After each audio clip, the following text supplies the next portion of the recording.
So welcome everyone. Thanks for being here on a beautiful sunny fall day, and it's the last day of the comment period. So I'm sure the department is, Luke and Reggie are very busy. Let's start by voting on the meeting minutes from the last meeting. Is there a motion to approve? Recommendation. David, second.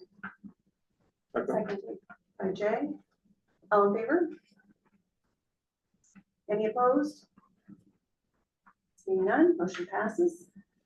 All right, so we are diving into a discussion regarding the second set of proposed rules by the Maine Department of Labor. And we do have the ability to, vote on making a joint comment. And folks otherwise have until 5 p.m. today, right, to submit individual comments. 5 p.m. online, yep. So, and we had circulated written proposed notes from myself and also from Michelle. So I'm just going to open it up to the floor for discussion.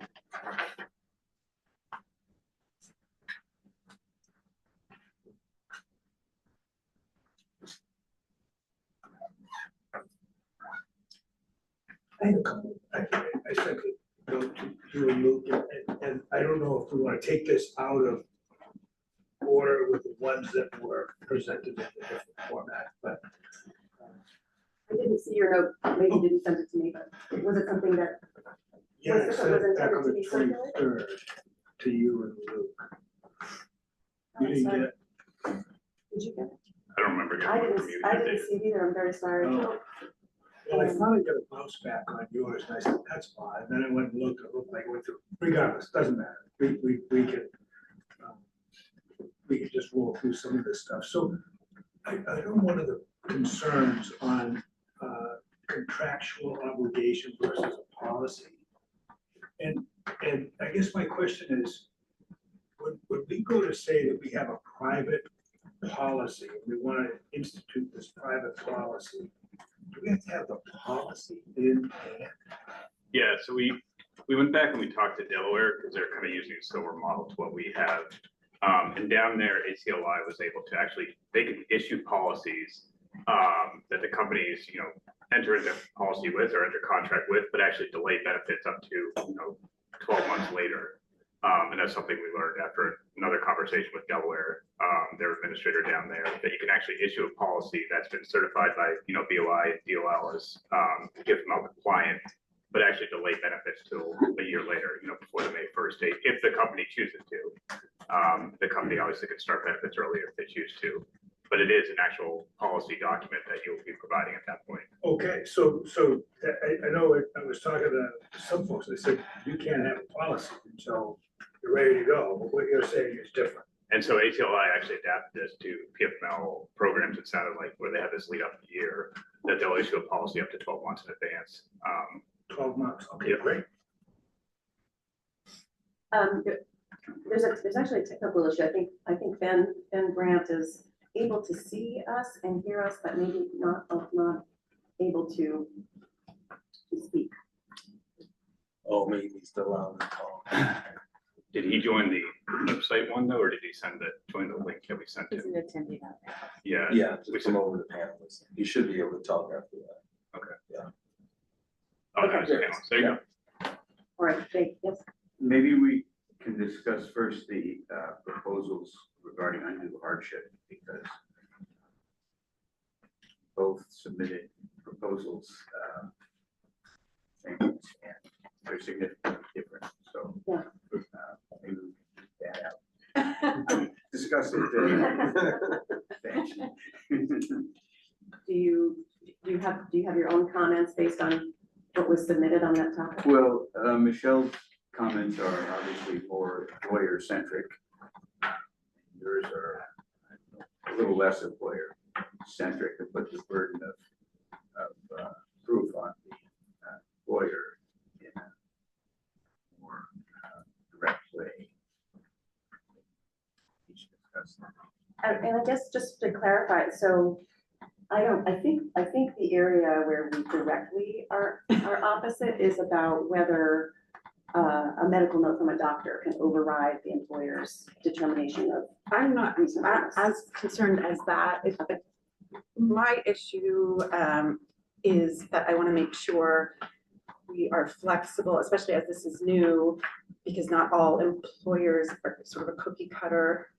Everything's a little different. So undue hardship, if we over define it, it's gonna potentially invariably hurt.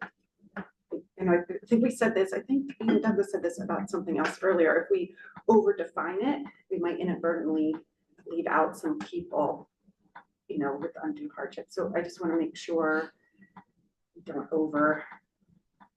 Does that make sense? Yeah, it makes perfect It sense. makes Yeah. perfect sense, because not every employer in the state of Maine has an HR department that can craft and make sure that they work around Right, those. so if from my understanding, you're asking for more defined, the employer almost have like a, that he or she has to have almost like a checklist of, you know, and I just want to be sure that we don't over define that and leave out some people with I think undue hardship's really complicated, but really important for employers to make this work for everyone. And so I want to be sure that it's flexible enough to work once we implement.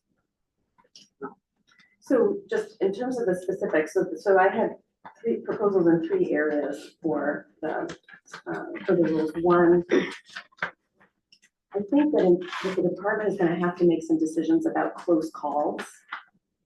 And so I do think it's important to have that clarity that it is the employer's burden to establish that their schedule is reasonable and to make that clear in the rules. I don't think that over defines, it's just sort of clarifying that. It was in the initial proposed rules. It's out now, so I do have a proposal around that. But my only fear is that what's reasonable for company A with 20 employees and company B with 500 employees and seasonal, like, I just want to, you know, reasonable is touchy. Agreed. I agree. I think, you know, what reasonable is for one employer would be unreasonable potentially for another employer. So it depends, it's very factually based. So all that proposal really relates to is whether it's the employee's burden to show this is unreasonable or whether it's the employer's burden to show this is reasonable. And I think in close calls where it's sort of like, we could go either way here, that it should tip in favor of the employee if the employer hasn't shown, you know, this really isn't. And well, I just want to be sure too, you know, essentially that the, how much responsibility is on the employer versus just requesting or saying this is undue hardship versus having to prove a litany of, you know, hardship. But the department's gonna have to have, and the administrator will have to have some facts before it, and Right. documentation or what, you know, whatever they're gonna look at and, Right. to be able to make that decision. So whatever's provided, and it may not need to be much in certain circumstances. Right. You know, but it really goes to, okay, the department is kind of like, well, if this is a close call, who has the ultimate, you know, Well, the what statute says, who does the tie go to? the statute says the employer. Why, I mean, I don't want to sound like a vicious, mean employer, but the statute says the employer makes the call, period. Doesn't say that it's up to the employee and the employer. It says the employer makes that call. Am I reading it differently? Well, I guess the way that I would read it is that the employer, it has to be reasonable. So who's gonna decide what's reasonable? And I don't think it says it's in the sole discretion of the employer to decide that something is reasonable. I think it's gonna be in the ultimate decision of the administrator with an appeal to the Department of Labor, who's gonna determine whether it's reasonable or not. And that's the process that's set out, and I don't have a problem with any of that. I just think when you go through, you know, you have, you know, somebody else who's not the employer or the employee who's reviewing it, they need to have some guidance. And it tracks undue hardship with disability discrimination cases, that it is the employer's burden to ultimately to show that. But And let's make one thing clear. If somebody has a serious medical condition, they're gonna go for surgery the next day. There's no employer that's gonna say, you can't go, because I That need would you be to. reasonable. Right, Right. that would be, of course, but, you know, I always come back to either my kid's butcher, that is really important around the holidays. And are we gonna create a statute, or are we gonna create rules to say, if you run a butcher shop, and you got two butchers, and one of them goes out during the holidays, that can't happen.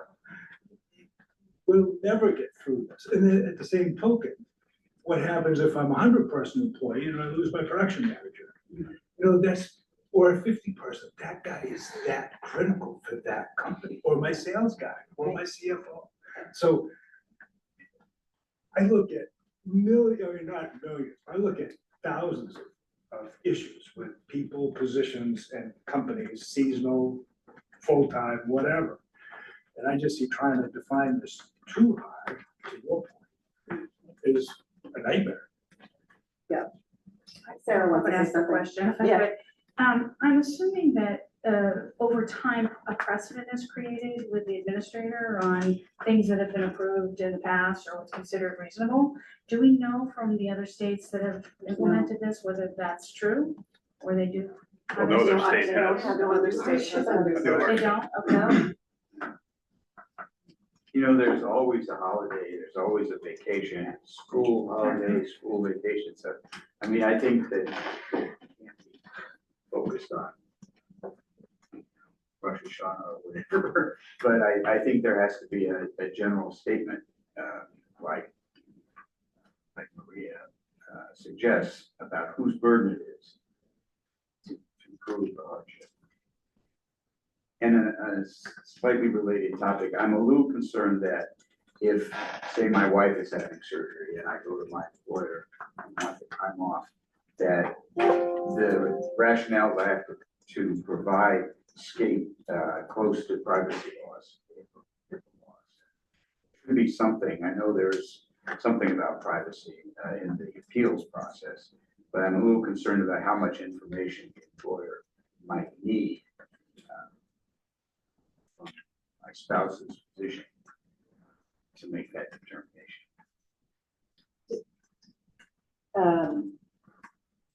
Do you have a proposal along those lines? Because I did, another area where I thought, you know, because the department's proposed rules say that,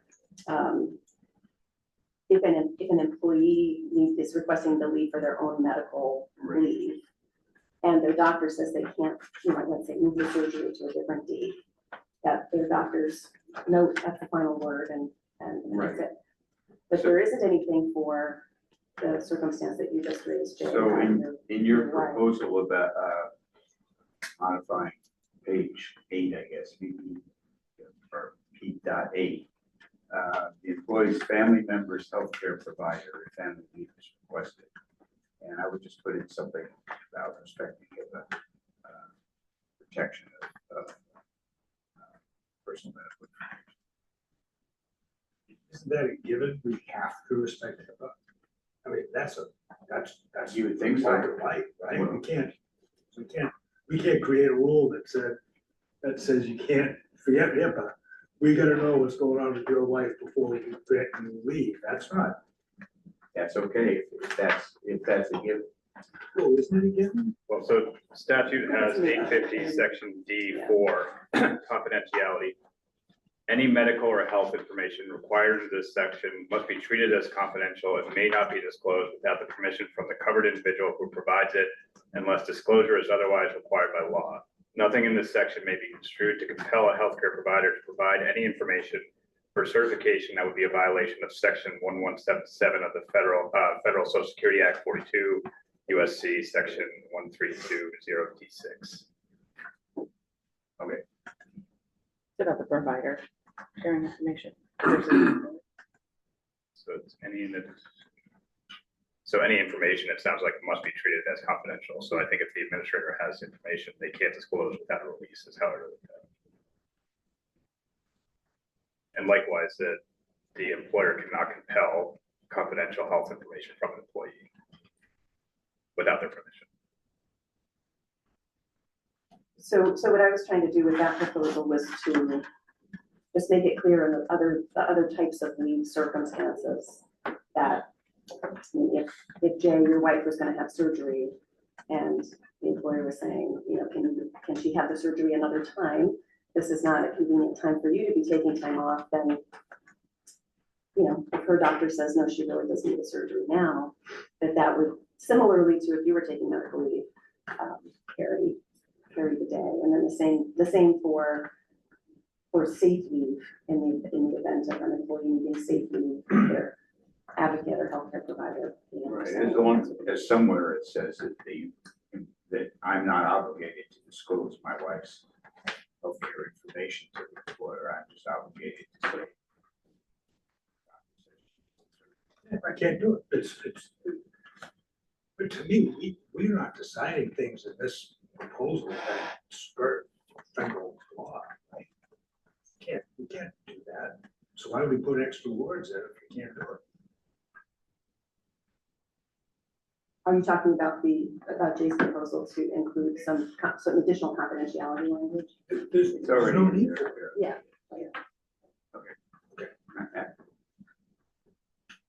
So in just the last part of what I was proposing. I'm really sorry. Could you say where you are on this document? Are you, Your document, oh, yeah, so, first page, number 2? the, VD, page 8. That's the one I was just referring to. Oh, VD page 8. Got Yeah, it. Thank you. yeah. Thank you. And then number 2, that's in number 1, and then number 2, this relates to the process because, you know what, I don't think employers or employees want the process to drag out because they're gonna need to plan, both sides are gonna need to plan, and I just, I'm just concerned that it could drag out, and for those, you know, I just think that having some language affording review of undue hardship to be expedited. Even when, you know, where the employer is saying, they've taken their 10 days, let's say, they check undue hardship, and there's additional time for review and then additional time for appeal, I mean, you know, it could just move the whole question. And the employee would be out of luck to take that lead. So I don't think, you know, that's not gonna, I don't think that's good for anybody. Right, no, Yeah. I don't disagree with that, but both parties need to know right away. Right.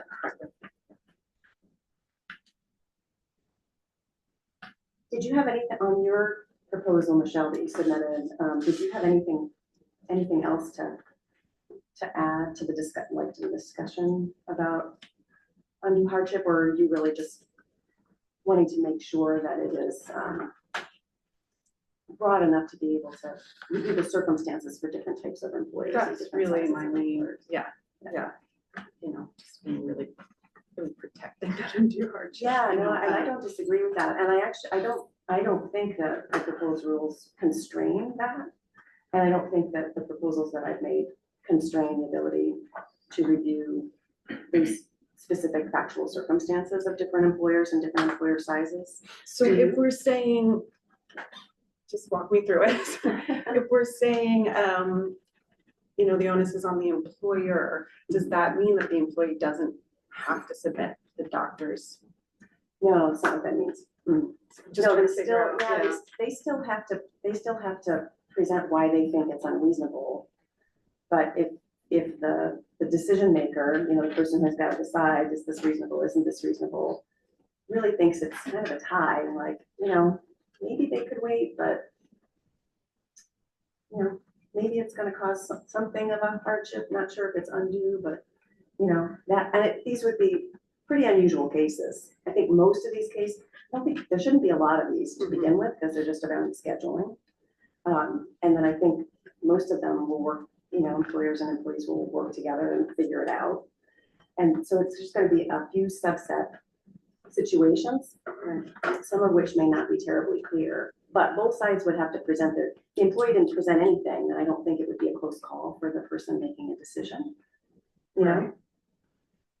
If the employee didn't provide any note from their doctor, let's say, saying they had to have the surgery on this date, and the employer's spelling out how this is really gonna compromise, you know, their business at this particular time, because it's a busy season or whatever, Then I have a question regarding that doctor's input, and as far as, so an employee comes to me, says I need surgery or want surgery or whatever. And, let's say I think it's a really tough time of year, and I say, can you find out from your doctor if this is emergency or it can wait another month? So whose responsibility is to pay for that, back to that doctor's visit? I don't think it's the employer's responsibility. To pay for To what? pay to go, to get another doctor's note, to go get Because- another appointment to see the doctor. In other statute, it never has been the employers Right. in the past, so I just wanna, I think that's not spelled out, so I think that might be something to think about. So I think we're using this example of like someone needing surgery. But, I kind of feel like maybe that we should think more broadly of, why people are taking leave. Because surgery can be like, let's all be honest about today's healthcare environment. If you can get scheduled your surgery, you're pretty much taking it because otherwise you're waiting another 6 months for it. Or, it's really difficult to schedule anything anything like elective. So, I mean, there's certainly that portion of things, but what if it's not surgery? What if it's not medical? What if it's family leave? What if it's like, so now all of a sudden you've got undue hardship of someone wanting to take family leave or take care of their parents, or I feel like that's like a kind of a different discussion and maybe less concrete than talking about, a medical surgery or, so I don't know, maybe we can, like, if that was, like, how do you frame that, that concept when you're now talking about maybe more nebulous circumstances than, something like surgery, which I think is a lot hard, it's like, I don't know, you're like, the doctor says you're gonna have scheduled this Yeah. day, I feel like you gotta take it. Right. I mean, unfortunately, that's like the way it is nowadays. So I mean, I think burden's still on the employer. But I mean, I guess what is our conversation if that was our example? I don't know the answer, I'm just throwing it out there. It's better, it's To easier. reframe, Yeah, it's a little softer versus, I gotta have this. mhm. But it's still on the employer to provide the burden of proof that this is an undue hardship. But is that now not a problem really with the way the statute is the rules are currently written? I mean, do we still need to change it or do we still? Well, I mean, from my perspective on the burden, I think having that in there does help, again, those close calls, even if it's an employee who says, I need, my mom has dementia and my sister's taken, the last 6 weeks with her, and now it's my turn, I need to, go to Florida and help my mom and get resituated or whatever's going on. It might be a busy, employer's busy season, and it's really not optimal. And so the question is not optimal on or not. Well, but now you may not have a doctor's note either. Wouldn't have a doctor's note, it wouldn't obviate that, right? So it would be Yeah. a little bit, looser. You wouldn't have that as a tiebreaker, let's say, if my other proposed rules were adopted. There wouldn't be the doctor's note, it would just be up to the adjudicator to decide really, is it reasonable for the employer to say that this is, you can't take it this time, this other schedule, you could go down and, help your mom at this other time. But you could, in a lot of scenarios, if the employee were to have some burden, you could get a doctor's note from your mother's doctor that has dementia that says she can't be left alone, or, That's a good point, right? yeah. Because Take it a little softer then. Let's keep softening it down so that a doctor doesn't have to be involved, because I think that's where we're gonna get twisted up. Well, we're talking about two different things then, because we're talking about burden. So right now, we're talking about if the employee doesn't have enough burden, then it's just gonna be somebody deciding, I guess, or, I can't. It would help me too, as the employer. I don't want anyone not to go help their mother or whatever. I have to decide if it's an undue hardship for me. So I need something from the whether it's not a doctor's note, but something that helps me decide, is this an undue hardship or just really inconvenient? And I'm afraid, What would you need from the employee? I don't know, because it would depend on the. Yeah. But by taking the burden away from them, then I feel like would be nothing they'd have to do, except that say they really need to go down, you know. to their moms. What would you need from them, like if you were looking at a scenario like that? Well, a doctor's note from her mom would be helpful, or, Can we go even softer? My kid's having a baby and they're in Florida. They need help. I'm gonna go down for 6 weeks and help them. No doctor's note because there's a couple, right? So now what? yeah, I don't know every scenario, but I'm saying we run the risk of not having it Isn't there But I- still an obligation for them to get approved? They still have to get approved. show proof that there is a qualifying reason for them to be out, Right. right? Right. So regardless of, David's example, the softer example, or if they are having surgery or anything in between, there still is a burden of proof on the employee regardless. The undue hardship is the employer's, Right. whether you're going, it could be an undue hardship if your employee's going on vacation. They say, I want to go on vacation the week of Christmas, or they're going out for leave. That any of those situations could create an undue hardship, and only the employer can make that case. Right. Right?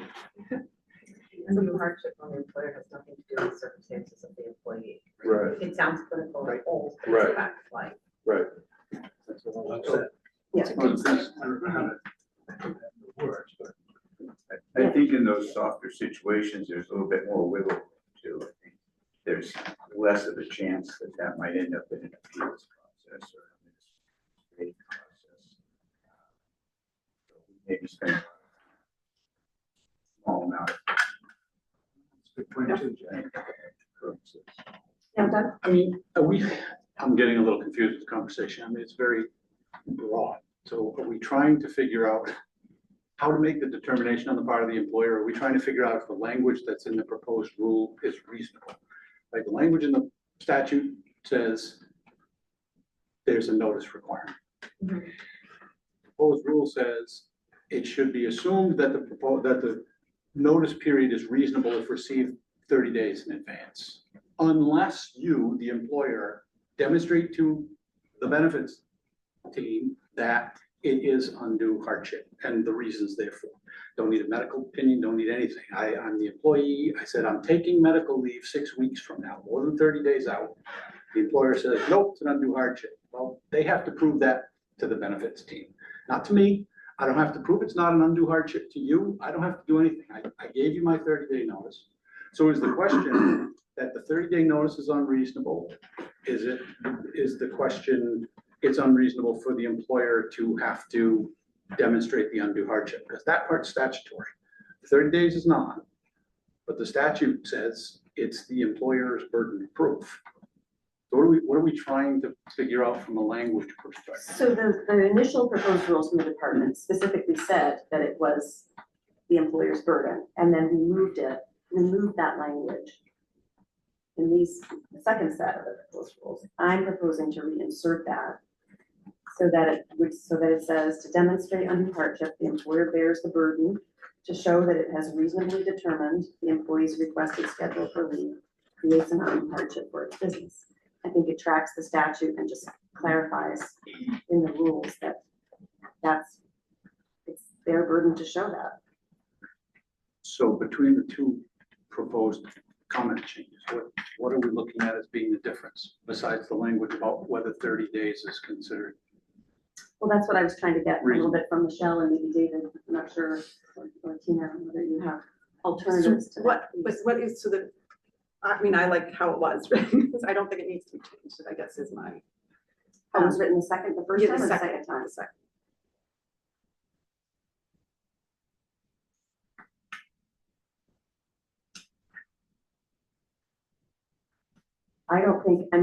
I think it sort of leaves, it doesn't make it clear for those close calls, and it is in the statute because that's the.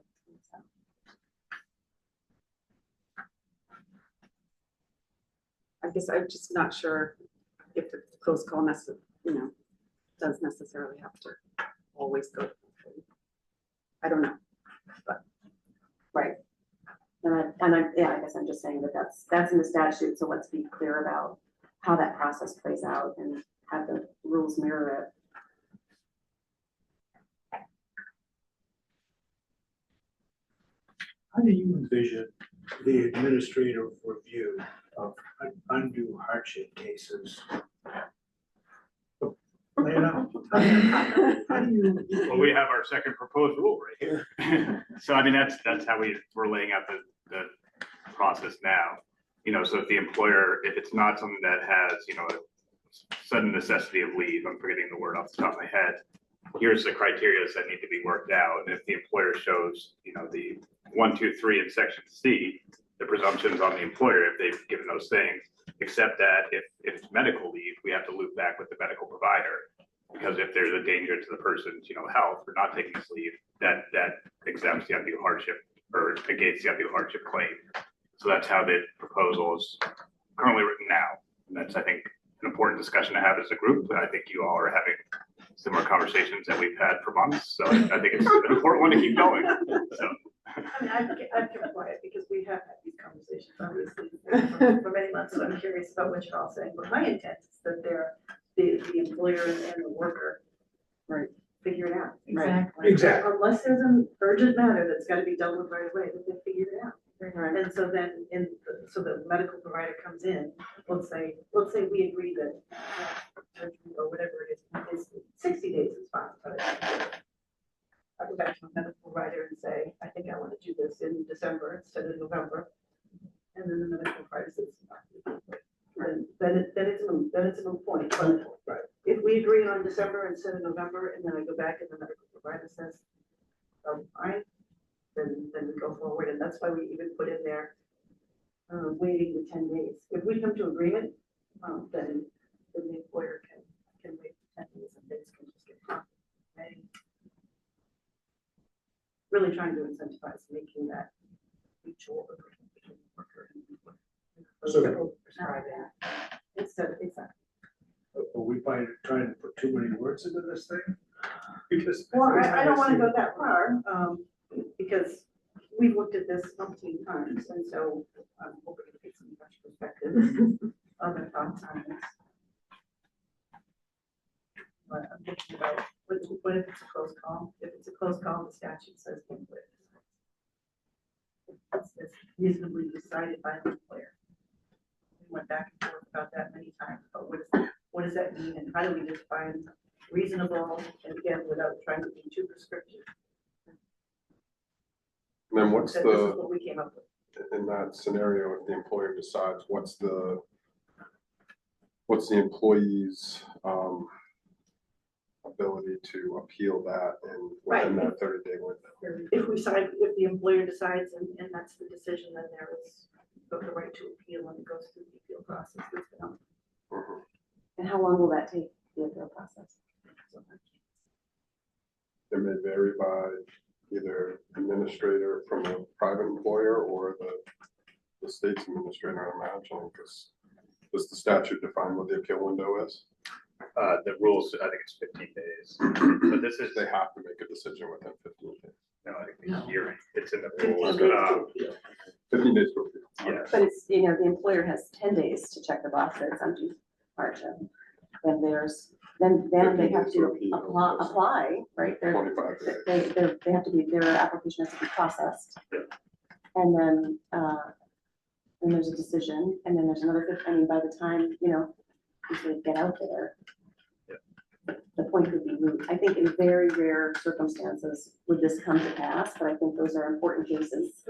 Because those are the ones where they're, you know, it's not the good employers, right? It's the employers who might be No, but you could argue the same. deciding. You could argue the to same with the delay, employees, not the good employees, obviously, but. Absolutely, in other circumstances, but that's, you know, if you're really trying to, But I think there's incentive for it all to be figured out. Like if I have 10 days, I'm not gonna take 10 days because I need this figured out as quickly as the employee needs it figured out.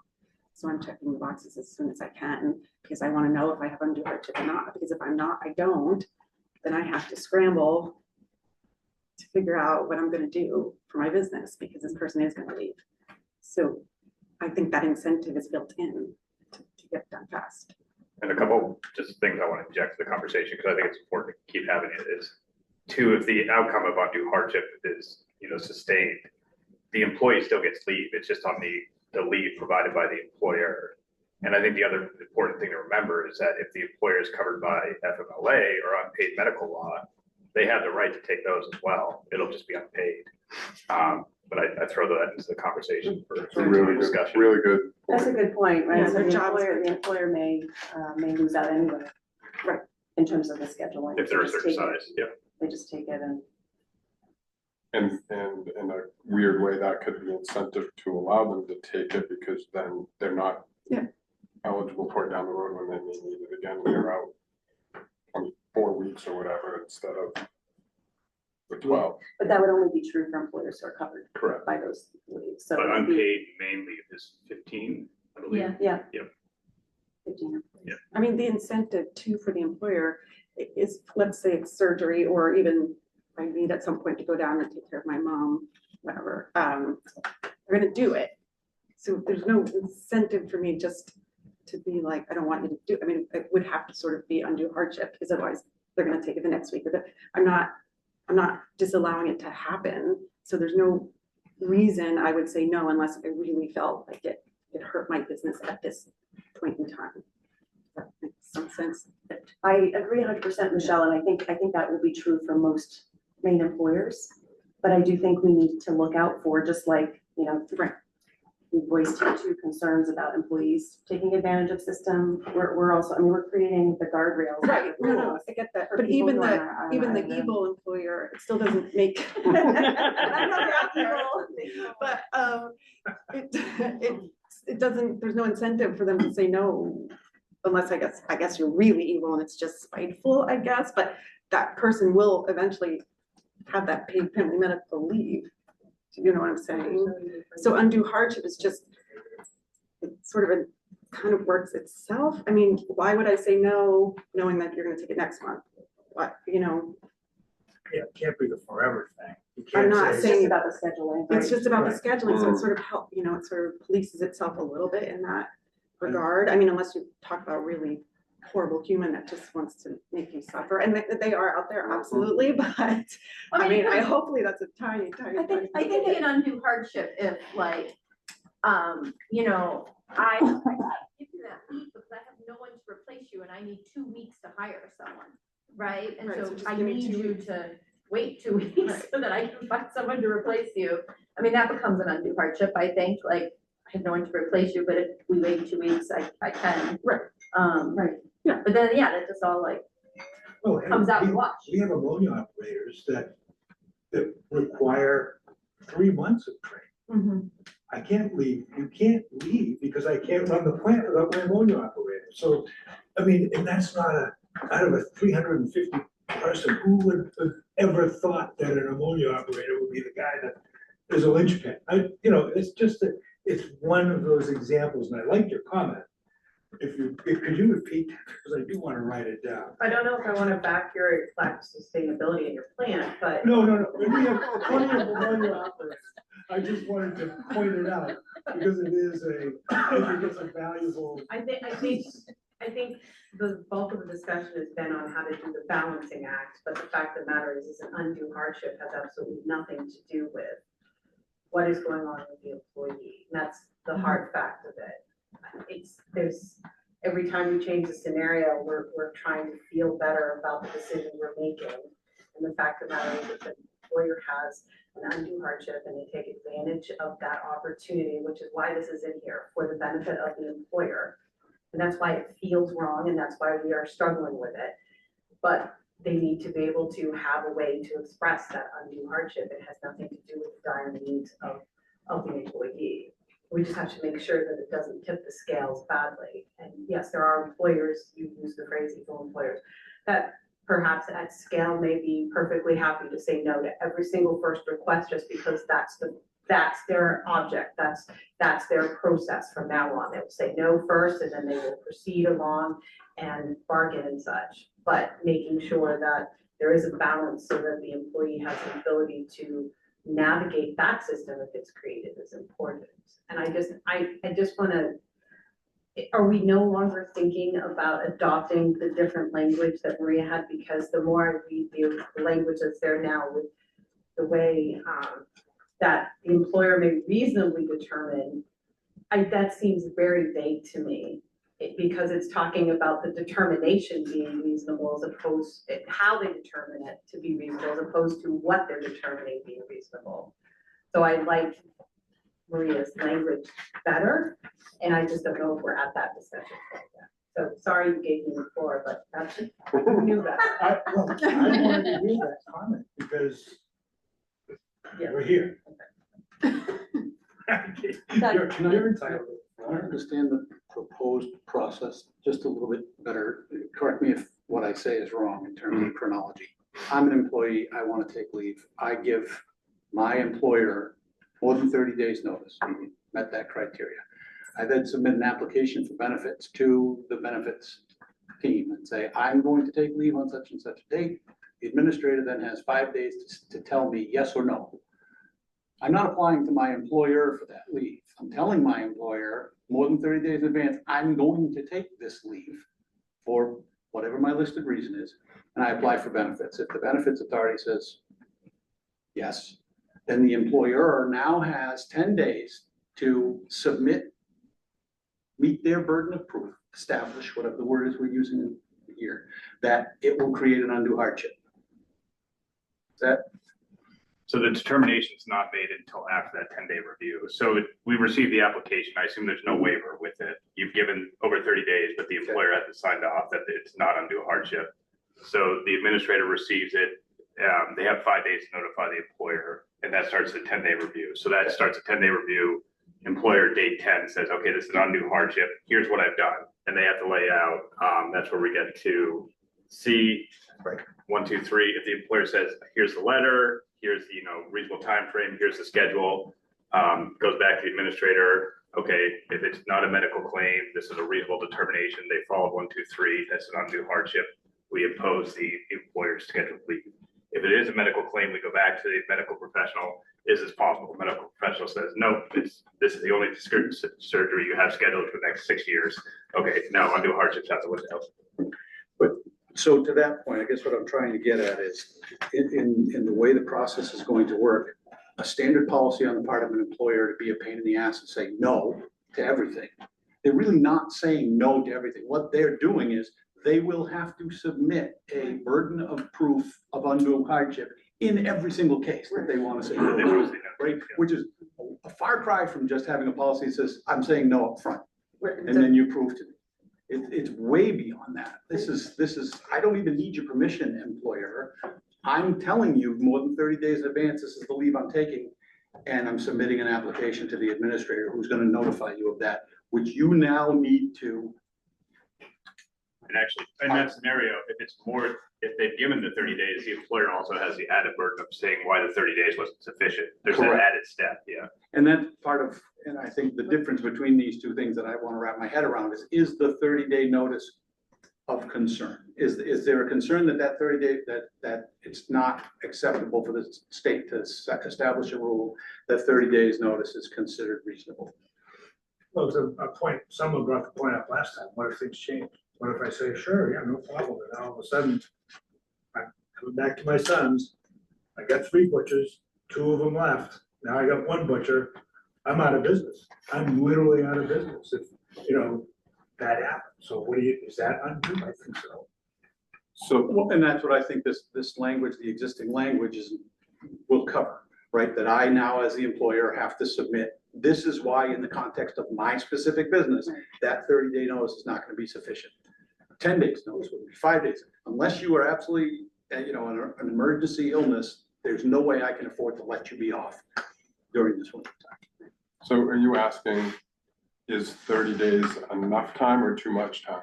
No, I'm asking, are we, in the context of how the process is going to work, are we concerned about something we really shouldn't be concerned with? That the employer policy, if an employer wants to have a policy that says, I'm going to say no right up front, it's not that simple. There's actual action that the employer has to take in every single case that they want to deny. And it's much more complicated than just telling the employee no. It's reporting to the administrator a sufficient amount of detail to meet my burden of proof that it does in fact create an undue hardship outside of this 30-day notice. And on top of that, it's not denying, like, they could do the same thing next month, especially, so I think to your point, I think it is covering that, because it is work for the employer, like, they just wouldn't say no. It doesn't help them to say no, even if they're bad people, you know? And I think the 30 days is where the presumption shifts. So if the employee gives at least 30 days, the presumption on the employee is on the employee that that's been reasonable notice, and the burden is on the employer to say it's not reasonable notice. If it's under 30 days, then it's presumed to not be sufficient notice, and the employer just has to show C1, 2, 3 at that point. So reality, so I operate a leave of absence program that administers 25,000 leaves a year. Reality is 90% of those are asked, 90% of those requests come in less than 30 days. I think that's gonna be the reality of what we're gonna be dealing with in the state program as well. So, But I don't disagree, but Yeah. likely meeting the unforeseeable criteria. But the reason for that being because they are unforeseeable. Right, and then they would yeah, have no choice. My experience, at least with FML, state FML, with 12,000 state employees, is that the vast majority of claims for leave are unforeseeable. agreed. All And I right, did with the ask- exception of the newly added family benefit for adoption and new children, which typically are foreseeable. And I did Most of ask them this are. exact question to Connecticut, just because they were kind of our data buddies. I asked them, what's your percentage of foreseeable leave versus unforeseeable leave? Because they have a reasonable notice. They said 50-50. 50-50. That's super surprising. Well, again, in an expanded, this is in their PFML. This is which PFML different specific. than Yeah, FML. yeah, this is Yeah. PFML So- specific. I'm saying in our experience right now with FML, it's not 50-50. Yeah, and that's really where I'm going to is, primarily FML, but we have Connecticut employees and so, yeah. So I just wanted to raise that because I think it does narrow the scope of that amount of, the amount of employees that will meet that 30-day. And where, I think it just narrows the scope of the concern around.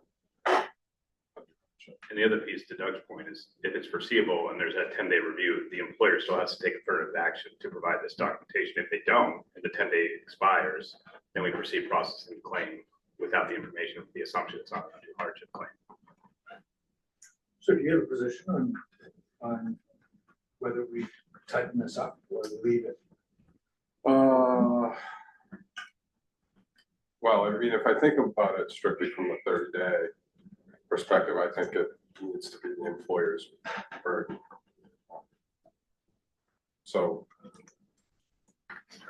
Sharing perspective.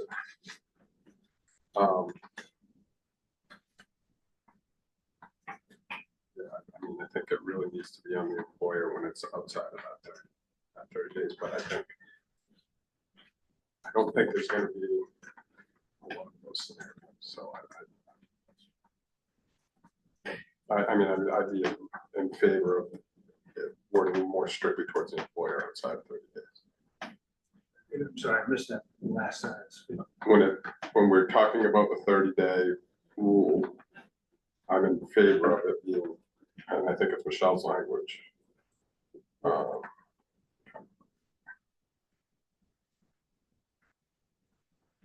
To reflect that an employer, I think Michelle had that as a proposal. On the That's first Maria's. page. Maria's. oh, and then maybe it was Maria's, I Yeah. apologize, yeah. I've got it right here. I have them both up there in front of me. So I think the way that it's written currently to demonstrate undue hardship, the employer bears the burden to show that it is reasonably determined the employee's requested schedule for leave creates an undue hardship for its business, which is in the current version of the rules. No, that's my proposal. The current version Yes, says, that's what, then I support that. okay. Sorry, there's way too many papers going back. Yeah. I'm trying to flip through it.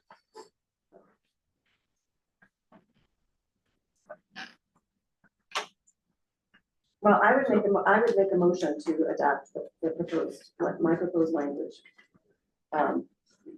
Section 1 that Chris just read. Making it clear that the employer bears the burden to show on hardship. Okay, wait. Oh. Further discussion?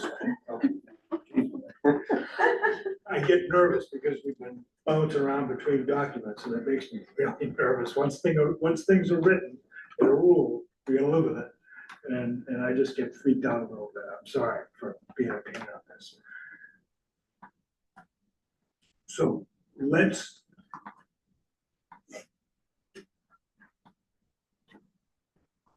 Which party bears the proof? So are we talking, what part of this number 1 are we talking about adding? VC page 7, VD page 8, is that what you're talking about? If you look under VC page 7, and it says propose deleting both sentences and replacing them with the following.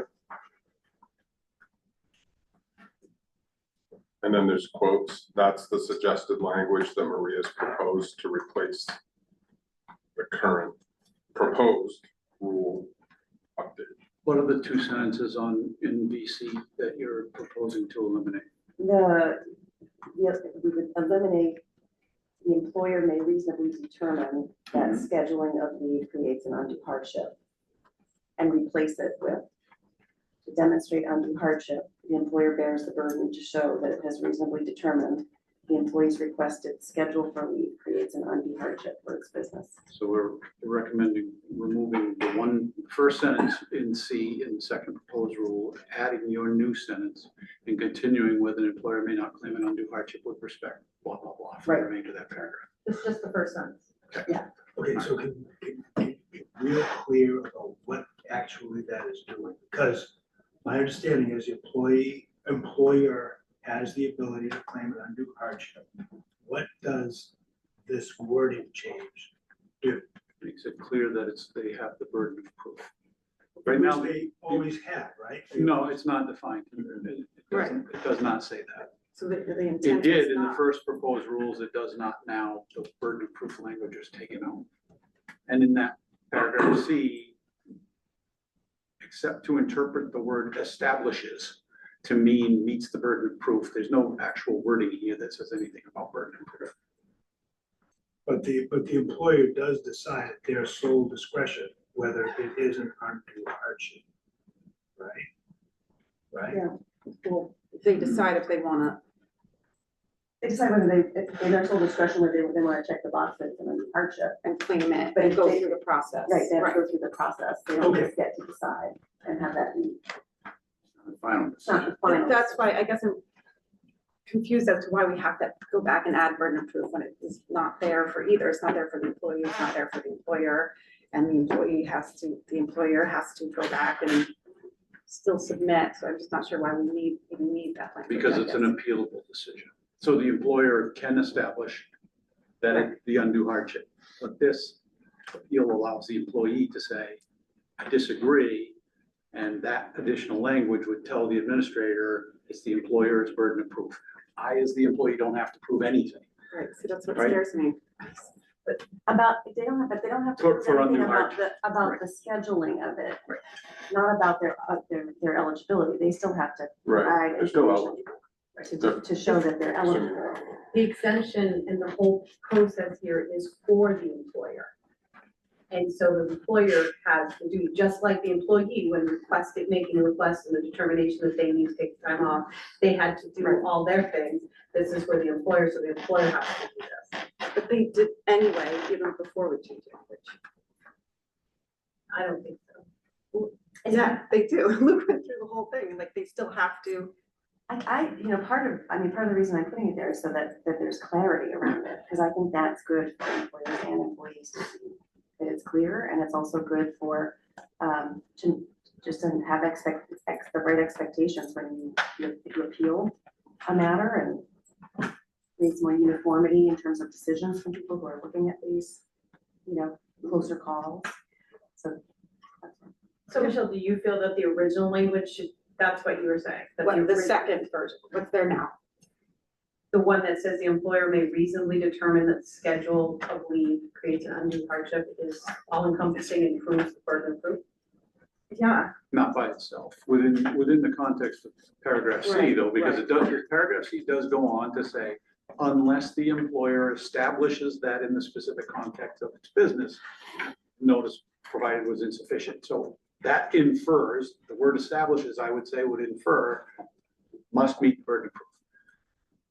Using the word burden of proof makes it explicit in there and saying. I just feel that, no offense to whoever wrote it, I just feel that may reasonably determine is about the determination as opposed to the proof of the burden of proof. So I think that sentence is not what was intended.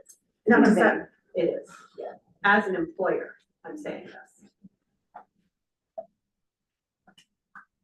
Boy, is this twisted up. Well, I think And trying I think it's appropriate to help the employer when they're reading these rules to provide clarity. Like, I don't wanna read this and be like, I don't get what that means. Like, what does that mean? I'm confused. You don't want somebody reading this to be confused.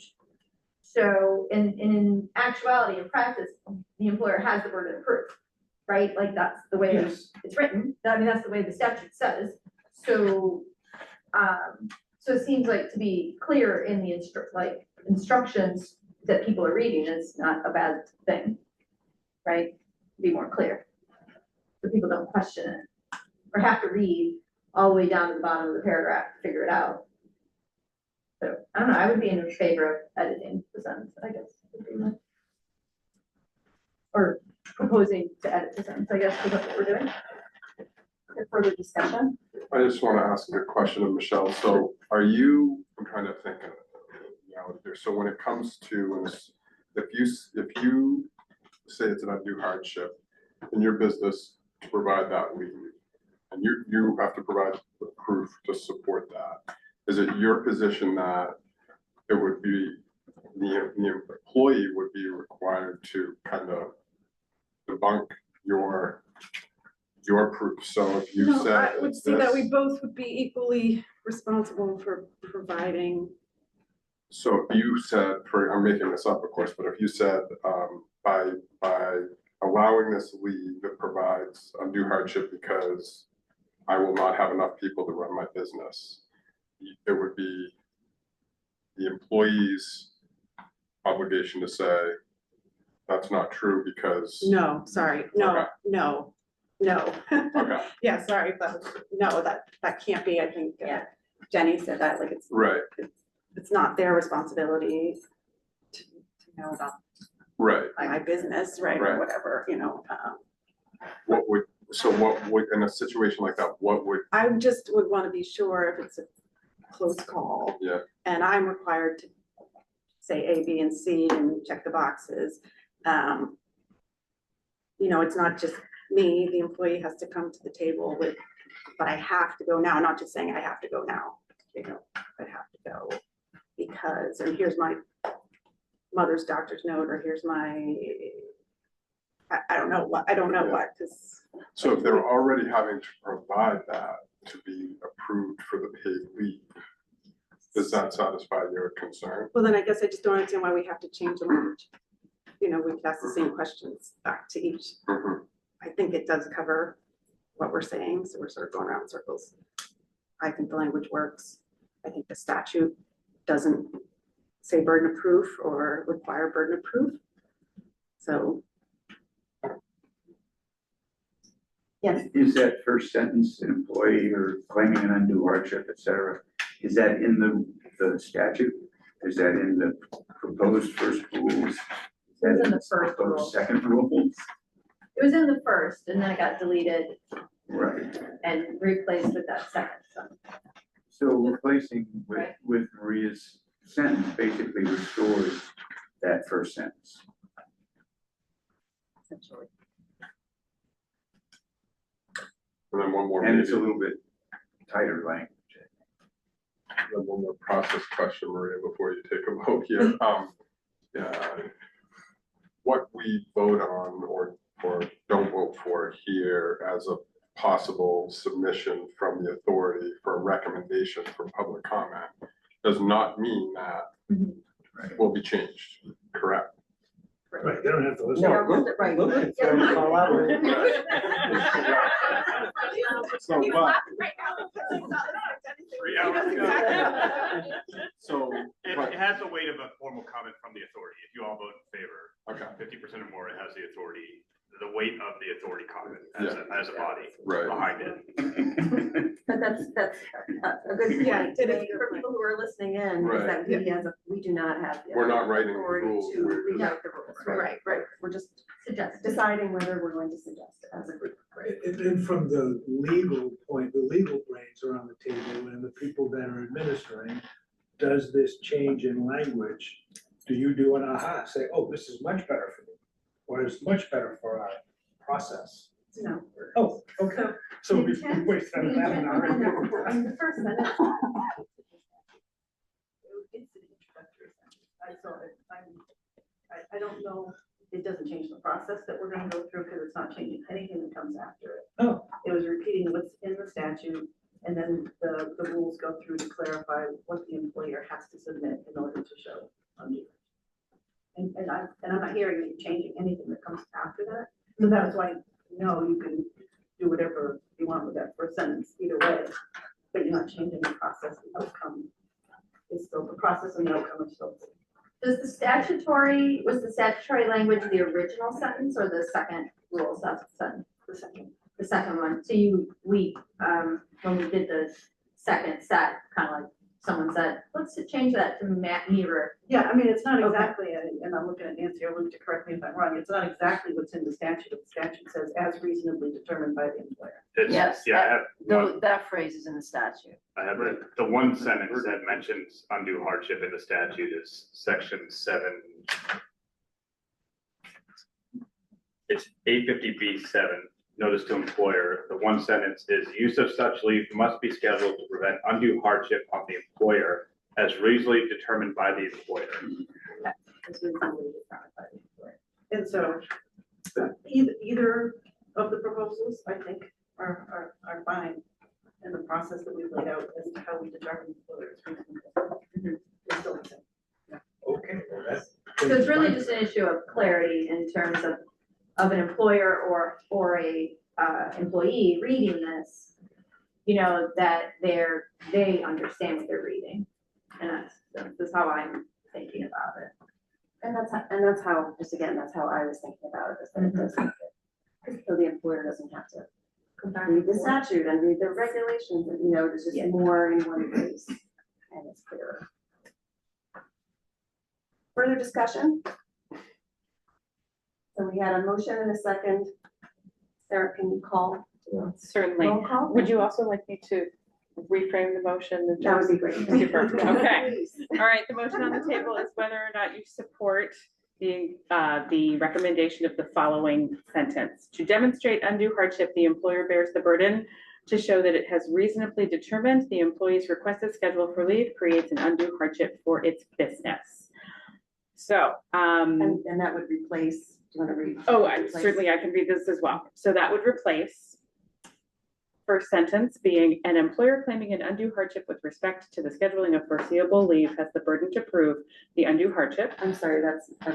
And it would also replace, Oh, okay. Yep, Okay. yep, it would also replace the employer may reasonably determine that schedule of leave creates an undue hardship. Okay, that first line is not in the current Right. proposed rule. So the first one was the original, Proposing. Mhm. replace language Okay, that's already and then Right. we already changed, or you already changed it, and then We good? We ready to vote? We vote. Again, Luke's thinking the vote doesn't really matter. This is a good discussion. We've been talking about this for months, so it is time well spent. Authority member Barber.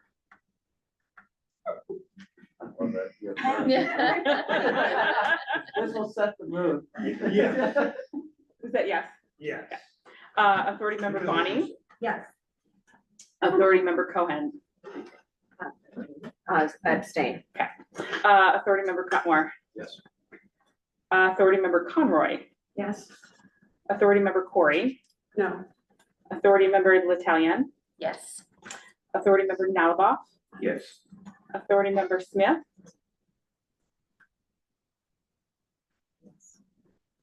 Authority Member Tilton Flood, Yes. Authority Member Washburn, Yes. Authority Member Grant, is Ben still on? He left. Okay, he left. Vice Chair Height Yes. and Chair Fox. Yes. Okay, so the motion passes. One authority member voting against and the rest voting in favor. One One abstention. abstain. Oh, one abstention. Yes, thank you. The motion passes. Okay, thank you. Can I just ask about, so in my second proposal, why the department does have, in its proposed rules, that the employees taking medical leave, their doctor's note could override an undue hardship, I think it's, whereas Yeah. it's not for the other sort of types of leave. no, it's a good question. I mean, I think you're wrestling with the same issues we've been wrestling with. But I think the thought there is the employees making the choice on their job and their health at the same time. And so if they're in a situation that they have to choose either or, we don't want them making a decision that's going to be a detriment to their own health. But as to the health of their mother or their Question for the group. child, or? Yeah. Okay.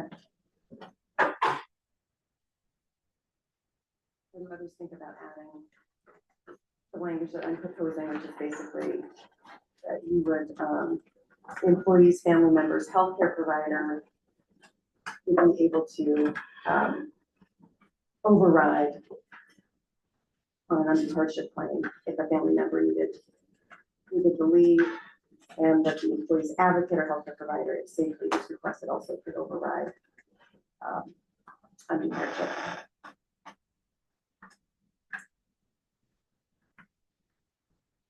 That's the second section of your first, Section 1, right? section 1, yeah. Yeah. Page 8. Well, so, when you're not talking about your own medical needs, you're talking about potentially someone else's medical needs or potentially, I mean, it wouldn't be applicable to like family bonding or something because then you wouldn't really be involving a healthcare provider, right? So, I'm kind of making the assumption that if, and I'm just talking out loud. Yeah. Are you making an assumption that as the person requesting this leave in order to care for a family member, you know, the provider, medical provider may say that like, it's gotta be at this time, it's, you know, they need the surgery now, whatever. But, you know, does that extrapolate to the caregiver? Right, like that I'm the only caregiver around, you know, it has to be me who's doing the caregiving. So, I mean, maybe that is the case, maybe there is, you know, no one else to caregive, that's certainly possible. But yeah, I'm not sure, it seems like an extrapolation, to add, and I'm not talking about the domestic violence safe leave aspect, I feel like that's kind of a little different, but. I don't know if you want to give a blanket statement of the medical provider's opinion always negating any undue hardship claim. And also, Also concerned with the requirement of having to have a medical care provider being Mhm. approved in gold standard, not everybody has access to that. And it may set up an unintended consequence of those who have access being able to be afforded the ability, and I don't think I do think we are talking about a very small percentage of people that don't want to get bogged down, but that is one of my concerns about this. Do you have that concern about the other? Where? I don't, I guess like as she was saying, I'm cautious about providing this blanket statement. Just because I'm trying to shift gears and wrap around it. Others? What about the safe leave? Do you see that So, differently?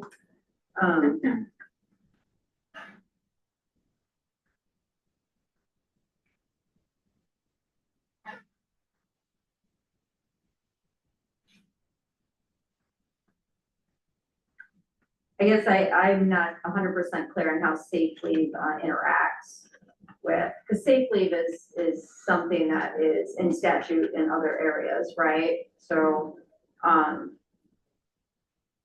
mean, obviously, I agree that the rationale of that an emergency situation for safe leave is maybe, you know, not quite so cookie cutter or cut and dry for sure.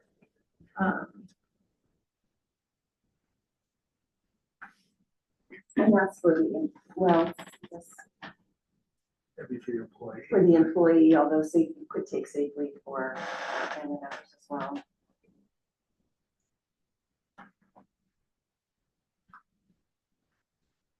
It doesn't stop, I mean, the way the writing is currently in the proposed language, it doesn't stop that process of having, you know, a medical provider be part of the appeals process, and like, it could influence the decision-making. It's not, right? I mean, that could be part of the process regardless. Right? Like, I think the family leave is trickier, yeah, and I think we struggled with it, and so really looking for feedback on this. So this I mean, does have, medical leave, it's for yourself. Mhm. Family leave is to care for the needs of a family member, and then you've got safe leave, and then you've got the qualifying. leave. does this language help you?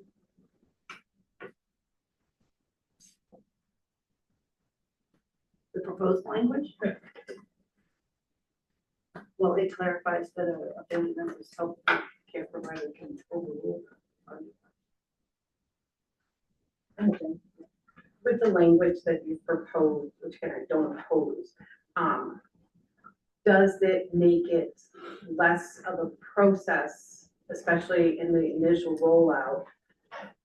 Then, does it narrow the scope of what the process can be for this determination? Because if it does override the undue hardship, then doesn't that basically say, I have a doctor's note, and obviously this is not about safety. I have a doctor's note, so don't even bother with the undue hardship. Is that what happens, or would it be more beneficial in the initial rollout for this language to be a little more broad, or are you looking for that definition? So I guess I'm echoing this question, but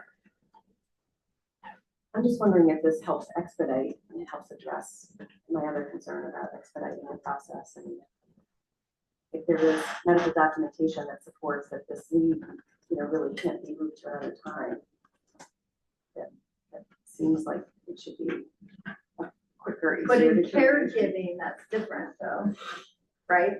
Because like, The doctor may not know how many Yeah. potential caregivers will I be. mean, that's not a burden on the doctor, right? Right, I mean, it just makes the doctors trump everything else. Yeah. Basically, and I'm comfortable with that for the patient, Mhm. the individual's leave. A little less comfortable with my ability to determine whether someone should take leave from work to care for my patient. And I would, It's beyond And my liability. expertise. and your liability. Right, well, Yeah, no, less liability than saying, oh, you could delay that cardiac cath for a few weeks. Yeah, I guess what I was imagining was that the doctor could shed light on whether this is something that's happening now, whatever the reason why the person's taking leave to care for, you know, if it's a surgery, let's say. Is it a surgery that's happening now? Or is it a surgery that, well, we could move it, could get her in next month, you know, but. That's the same decision if I'm making that decision for my patient. Right, for your patient. So, but I'm saying my patient needs to leave, but their mother needs to come and take care of them. Not sure that's a medical decision. That's more attenuated, right? That's your point. and I would just add, if we're looking at this language, I would want clarity one way or the other, is if the doctor's note says this is, you know, an emergency for the patient, does that negate the family members? You know, or does that overrule the family members, or does there need to be a connection to the family member in that documentation? I think that's important clarity. So the doctor's saying, you know, this can't be moved, and this person's the only person that can take care Oh, of the I am person. right. So the doctor's gonna determine? Well, I think that's the question for the group is, I don't think a doctor can, I mean, I think that's an undue burden on the doctor to, you know, like, not only am I giving you my opinion about my patient, who I should have an opinion on, but I'm also giving you an opinion on their entire family situation and caregiving situation, and I'm not sure a surgeon or a family doc is gonna have the information available to make that written comment. I mean, I'm not a doctor, I'd feel uncomfortable doing that, I think maybe, if I was a doctor, I don't know. I think it creates incredible burden, not only from the employer, but the authority. What do you dig out a family tree and start going, okay, well, Johnny works here to here, I've got 13 cousins, they can't make, you know, it just seems like it'll be an incredible test of, and you don't want the doctor saying, well,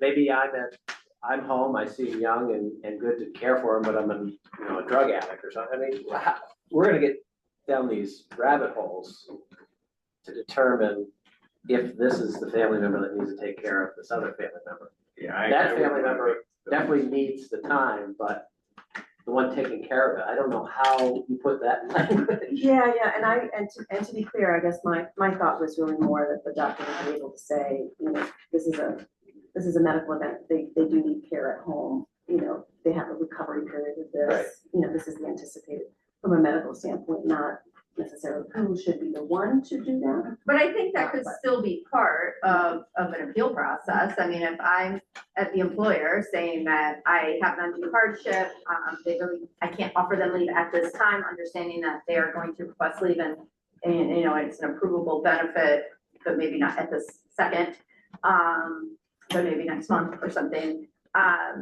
then, you know, and then the employee appeals that.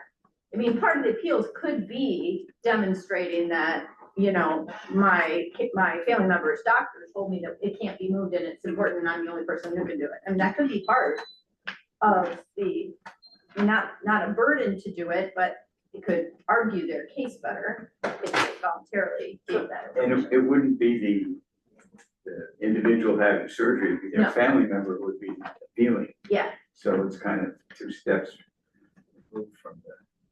Yeah. And I'm sure we covered this before, but I'm assuming there's protections in place that, you know, my mother's going to surgery, my sister and I can't both apply at our individual employers to take care of it. there's no prohibition against that. We're not gonna manage that. No, I know, so. And for the, as we've already talked about, a lot of times federal FMLA will also be running, and there's nothing that prevents siblings and, you know, lots of people. And caregiving is complex. I mean, Right. someone might need to cover AM, someone might need to cover PM. Right. I think my only clarification is, as it's worded now in D, it's if the employer's medical provider, if the employee's medical provider states that the employer's proposed schedule is not reasonable, then undue hardship does not apply. So if we're adding this language, it would be the medical provider saying that this schedule is not reasonable for their patient potentially. But that doesn't necessarily have a nexus back to the employee. But that's the way this is worded, it starts right off with it for medical leave. If I'm doing it for somebody else, it's not medical leave. Right. So why is it important for us to even have this call out for medical leave? Well, for that piece, that if it is an undue hardship, the employer's, you know, established, and we're saying there's harm if this person doesn't have it, the healthcare provider says, we don't care, you know, if it's an undue hardship, this person needs surgery now, or else there's gonna be harm. And we have that documentation from the medical provider, undue hardship's out the window again, because it's a sudden necessity of leave. So that was some guardrails on the undue hardship, that we don't want people making a decision that's gonna have a detriment to their own health. So specifically to protect the employee for matters of their own health. Yeah. Not anybody else, and not to protect the employee's right to leave for safe leave, family leave, those kinds of things. But it's a question for the group. I think you would just have to look at rewording D as well, because it's the way it's worded, it's the medical provider is determining whether the employer's schedule is reasonable. Yeah. Based on the timing and their knowledge of the employee's health condition. Has there been consideration about safe leave? and the issues there? I mean, where it is the employee who would be seeking it. One, I think that's an interesting conversation to have with the group as well. But again, safe leave, I mean, I would imagine it's gonna have sudden necessity attached to it a lot, right? You know, if somebody's involved in a police, incident and needs to go to the courthouse to get protection order, I would imagine that falls under sudden necessity. But In- it's in some required certain- in all cases for safe leave. Do they have an advocate? Do they have a court order? Do they have, let's throw up just some hypothetical scenario. I'm living with somebody who's somewhat abusive and they're gonna be going away next month. Yeah. That's my opportunity to get the hell out of this house. Right? I don't have an advocate. I don't have anything else. It's just, I gave you my notice. One, I think that gets back to someone's point down here is everyone connected with these services to even have that person? There may not be any connection to it at all, other than the employee. I think the concern there is that sometimes the required safe leave doesn't necessarily appear as though it's an emergency, but it could be. Yeah. And to Doug's scenario, I think that's true. And they may not have an advocate, maybe they do have an advocate who's helping them plan Maybe. an escape. And maybe they land somewhere where they have somebody who can sort of review. Again, I think my concern around this is really, it just goes to the trying to figure out ways to accelerate it for employees who need it and not get bogged down with sort of this additional undue process. But do other Processing? states have that line or? Other states don't have under Oh, hardship. right. Yeah. Be great, that too, for you, Luke. Yeah. Well, I think in general, like what Michelle was saying earlier, is that, I feel like there is, a general incentive to the employer to be discussing this with their employee in advance. Because then you're not getting into undue hardship and you're not getting into these 10 and 15-day return. And, if you just have good rapport with your employees up front, everything's gonna happen faster, So I think that is maybe not necessarily necessary in the rules, because I feel like maybe those incentives are already built into the rules. And maybe that's more an issue of communication and telling people about the program and encouraging people to work together and, all row in the same direction. This is gonna be a win-win for everybody if you are communicating these, and having open door policies with your employees who need leave, really educating employers and how much more beneficial it is going to be for you to try to create some processes around this communication aspect of, it's gonna be good for your employees, it's gonna be good for you. Not to be forcing everybody to be jumping through these hoops. Like, I don't wanna have to request undue hardship, like, as an employer at all. Like, I wanna have, that, I don't wanna get put into that position. I'd rather have already discussed all of that way before any of this happens. I'm sure the discussions will start when they start seeing the money come out of their checks too, so that will probably Yeah. spur like, well, what's this? I hear about this and. But employers may need some help, Oh, totally. like how to talk to their employees, some guidelines for that. Beyond the I'm assuming strict. there'll be some best practices come out, and as private plans come out too, there'll be probably FAQs. Discussion points on that for sure. Yes, Jay. I think that safe leave is more likely to be an emergency situation. If I was in an abusive relationship, I wouldn't tell anyone about it, about the day I was planning to leave. Yeah. But then the day you're planning to, how do you show that that's the day that you need to leave and you can't I'm get gone. further notice? And Yeah. applying retroactively. Right, you don't, you apply as an emergency, right? Afterward, yeah. But then how do you show that that was the moment that you had to leave as opposed to leaving until it wasn't the employer's, busy season? It's hard. Yeah. I would worry if I would go to my employer and say, listen, I'm planning to leave in a month. We're to get back to my abusive partner. Further discussion on that point. I'm mindful of the time here. So we're saying we don't need anything on safe leave?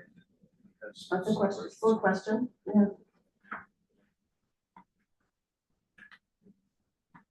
gonna go, if you have to go. And I guess then I gotta ask the question, does it change how you look at, how you gonna process a claim? What does what change? Does the, do the people?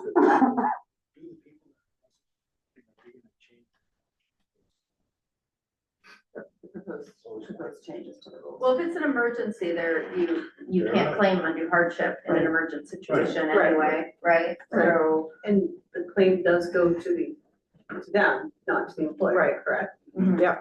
first off. Right, Yeah. so, Our assumption is safety is an emergency. Yeah. Same thing as a heart attack. With a lot of discretion, Huh? with a lot of discretion, yes, given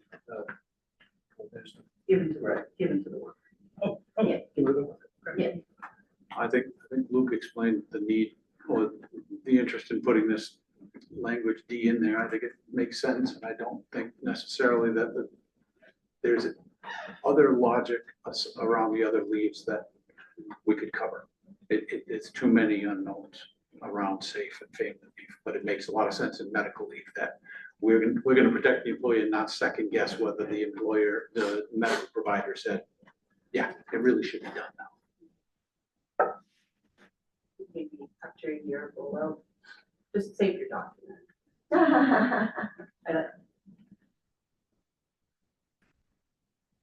Further discussion on that? Seeing none, I will just highlight the two other areas that I have proposals on. One is it looks like under the new proposed rules, one of the eligibility requirements is that the employee establish that they are employed at the time that they need the leave, whether they're applying for it or they've applied for it and they're no longer working. It's retroactive, but the event happened when they're working. And what my concern about that is that I think that the statute refers to covered individuals. And I'm worried about those employees who might, let's say, somebody who's pregnant, they haven't put in their application yet, they get laid off or fired. And then they're not eligible for unemployment benefits because they have a baby and, they otherwise would be eligible for paid family leave benefits. They paid in, they meet all the other eligibility criteria, but they're sort of falling through the cracks as I see it. Same with somebody who, maybe they need to care for a family member, but they've been laid off. They have paid in the taxes that they need to pay to be eligible. Because of their family situation, they can't be claiming unemployment because they're tied up caring for their family member. And so again, another person who might fall through the cracks. So I was curious about, whether the department had thought about that, whether you think that's an issue or. So our read on the statute is the statute's actually silent on employment status one way or the other. And the statute seems to be premised on leave from work. All the kind of structuring of it seems to imply that it's leave from an employer. And covered individual is a term I don't think we've liked really as the phrasing of it, because it kind of describes a beneficiary. It's what we would call, in the insurance world, as a beneficiary, somebody who's found eligible and receives benefits. That's how it's used. And that's why we differentiate covered employee separate from covered individual, because covered individual is somebody who's eligible and been found eligible and is receiving benefits. So since the statute was silent on it, it was kicked to rulemaking. So what we did with everything that was kicked to rulemaking is we looked at other states.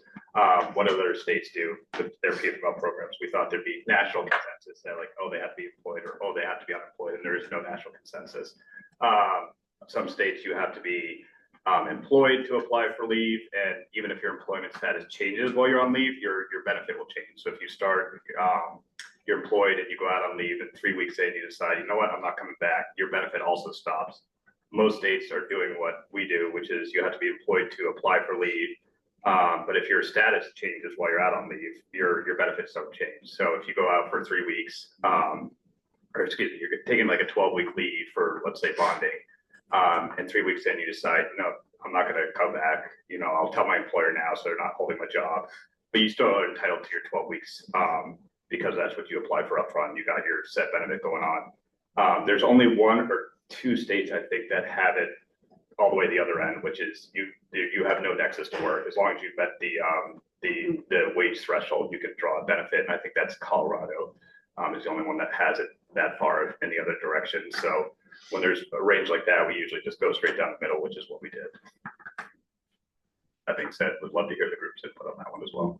So I think it's a super interesting point, but it is leave. Sort of, I think the intent sort of feels like you need to, you know, it's not just about being paid, it's also about being able to take the time off and then go back to work and protecting your job and getting the time off. So if you're already off, sort of don't need that portion of it. I think, you know, there's a lot to it, right? So to unpack it, but there's something about it doesn't quite feel right if you're not working to be able to get leave benefits. That is, you know, the whole, it's in the name. So I'm not sure, you know, I mean, I don't think necessarily it's not meant to cover in the intent necessarily. I don't like the idea of cutting off benefits if you leave during it, like that feels wrong. So I like that we do that. But I don't know, and my question for you too, is it the concern of, they can see the concern of being like fired? You know, if we go back to those evil employees, if they sort of get wind that you're pregnant before you're pregnant, before you have time to, and they fire you, that seems like it'd be a problem, but then or you're concerned about, you know, if they quit, sort of on them. So I don't know if you wanted to define that differently, quitting versus being fired or laid off. I think those are two different scenarios. But I do kind of think it's a slippery slope. So I think we should just be very careful. I mean, it's interesting to hear what other people say. I was interested to hear what other states do. But I do think the intent is that it's leave from work. I guess another way, another way to look at it is that you're leaving the workforce. Like if you've lost your job, let's say, you're looking for other work, you're getting unemployment benefits because you're able and available to work, and so, but then you have a medical event yourself, or you have a baby, or you're not eligible for unemployment benefits, you can't work, you're sort of dropping out temporarily of the workforce, so it's leaving. Yeah, Why don't you have unemployment benefits if, Because you can't work, you have to show that you're able and available to work in order to be eligible for unemployment benefits. If you are home taking care of a newborn baby, and you don't have childcare, you're not available to work. Because that was my other thing. I mean, you're 100% sure you also worry about the double getting unemployment and getting paid family medical leave. I mean, to get. Is that possible? I don't know. That's what I'm worried about. Not supposed to drop both. Tim knows the rules better, but for medical, if you're, In theory, it should not be possible. It should not. But we have an offset in there just. we have an offset anyways, yeah. You do have an offset. Okay, because that was Yeah, concerning. Because just as Maria said, you have to be able and available and actively seeking work in order to be eligible for unemployment benefits on a weekly basis. And so if you're eligible for PFML, in theory, you should not be eligible. But so it's the, I think we mentioned earlier, what if I have to, you know, take one day off a week because that's my physical therapy. So not one day a week. I would, in theory, I could be working or I could be unemployed, and I'm able and available and actively seeking work for 4 days. And the fifth day, I'm doing my PT and I can't work. But I guess in theory, that's a scenario where you could be eligible for that.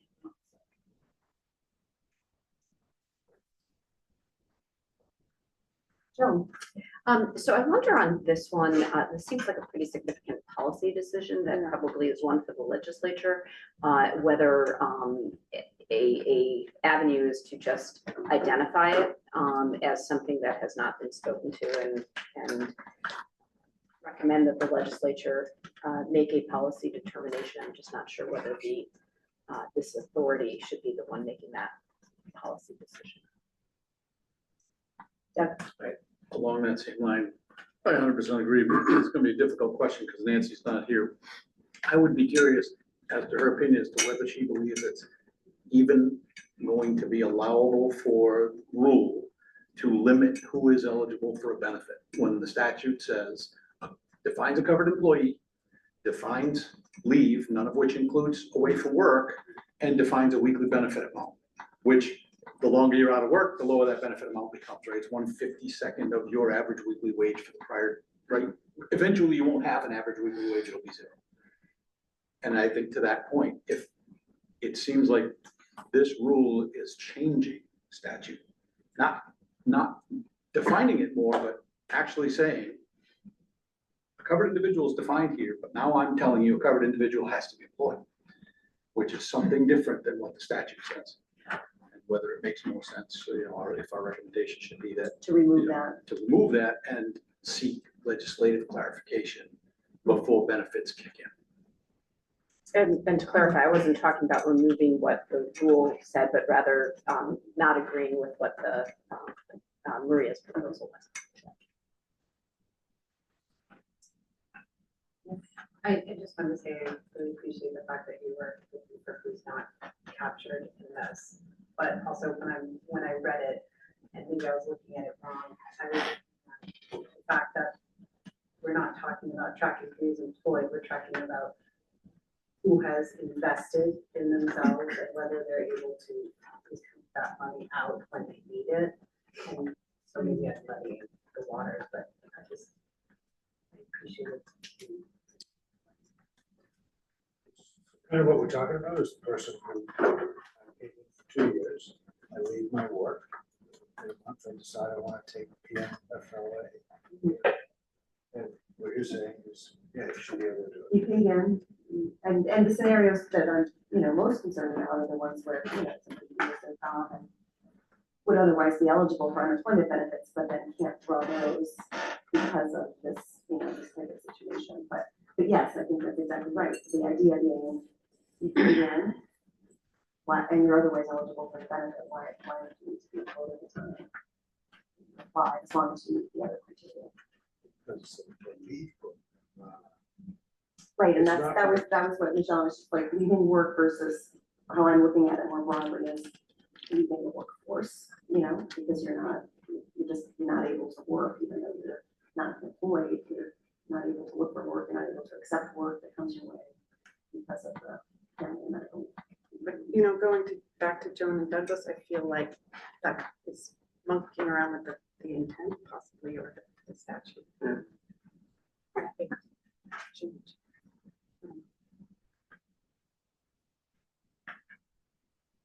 I mean, it's a good point to pay in, that is an interesting point. You want people that pay in be able to, ideally, maybe they're unemployed for a month and then they go back and they're still able to use it for something different. Yes, I think some people will pay in and not use it. Some people will pay in and use it more than others. I appreciate your point, Luke, just about, surveying how they've done it in other states and that this is at least not cutting benefits off for people who are, on the benefits. Well, the other piece we did think about is, because it's worded, date of application if applying in advance, and that's to cover the scenario that somebody applies, the employer's like, oh, gotta fire you now. Right. Or retroactively, it's the date of leave starting if you're applying retroactively. So somebody doesn't show up, and the employer's like, oh, we're gonna fire you now. It covers that scenario too. Yeah, okay. Yeah. No, I did see that. Yeah. So what about the other one, that employee decides to leave 2 months out? They say, I'm gonna go look for another job. They get in they get in an accident, and they say, oh, I guess I'm gonna draw on my PMFL. As it's worded now, their qualifying event would be after they left work, it sounds like. So the answer is no. Under the rule as it's drafted in the second draft. Is that a choice they made? I mean, I guess, I'm with it, so I'm okay with it. I guess that's maybe once again, either a clarification for the legislature if they're silent on like the idea of unemployment, or it's an educational issue of people understanding that if you want to take leave, you have to be an employee when you ask for leave or when the situation occurs. And, sometimes, people just need to understand that about, Yes, you a have to be blanket. an employee, I agree with Yeah. that. Is there something to protect? I don't remember everything, but you know, from the scenario of an evil employer getting wind of a potential and firing Well, I someone. would think that that's illegal. I mean, I don't know. it's retaliation, It's retaliation, even though it's before. before. Okay, and just to be clear, I'm not. No, no, I know, but I mean, you might sort of legitimately, this isn't working out with this employee, or I can't afford them, or whatever. But they do have this other life event and it coincides with the content. Yeah, So, but I was just thinking that could be an issue. I want to make sure it doesn't happen, right? Yeah, For employees. right. We did talk about job protections don't exist under 120 days too, Right. because when we were talking about this, like you Right. could have a scenario that if somebody applied Right.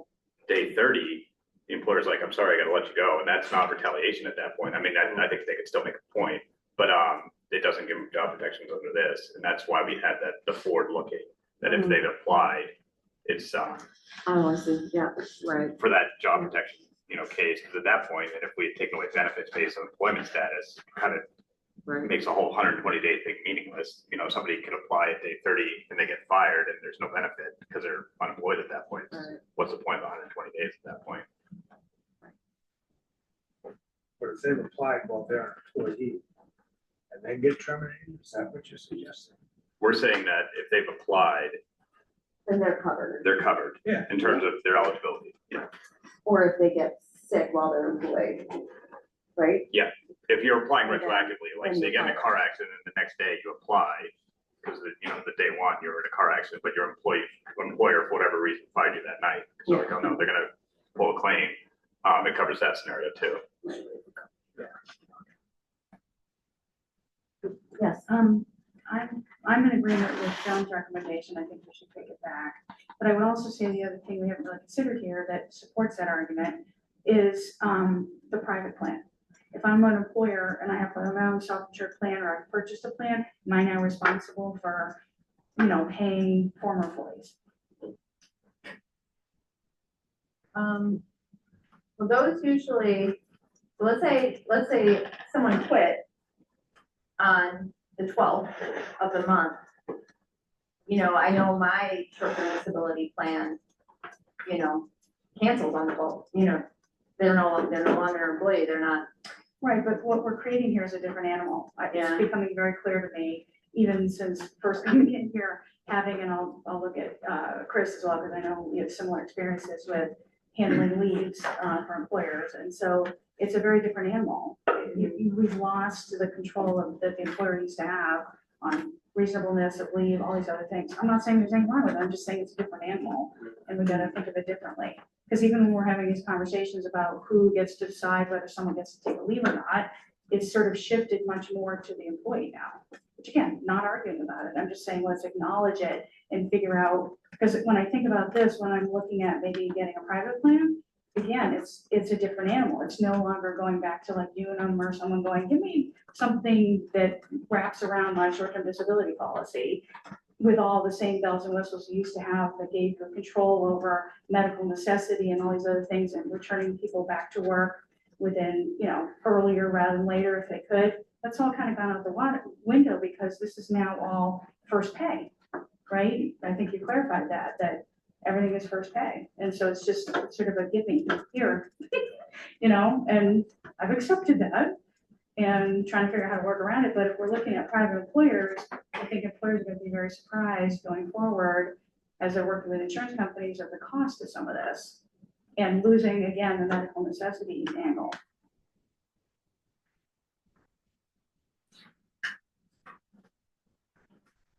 If, I'd really like to, before we wrap up, I'd really like to talk about the 10 weeks and, to just sort of segue from the private plan topic. What is, the question being whether 10 weeks is substantially equivalent to the 12 weeks. So my proposal, and I think the department included 10 weeks as basically a baseline so that it couldn't be less than 10 weeks. So I certainly agree with that, but I just don't think that it is sufficient. So the proposal that I have is that the language be changed to read that in general, the plan must allow for at least 12 weeks of aggregate leave per benefit year except by voluntary agreement between the employer and employee.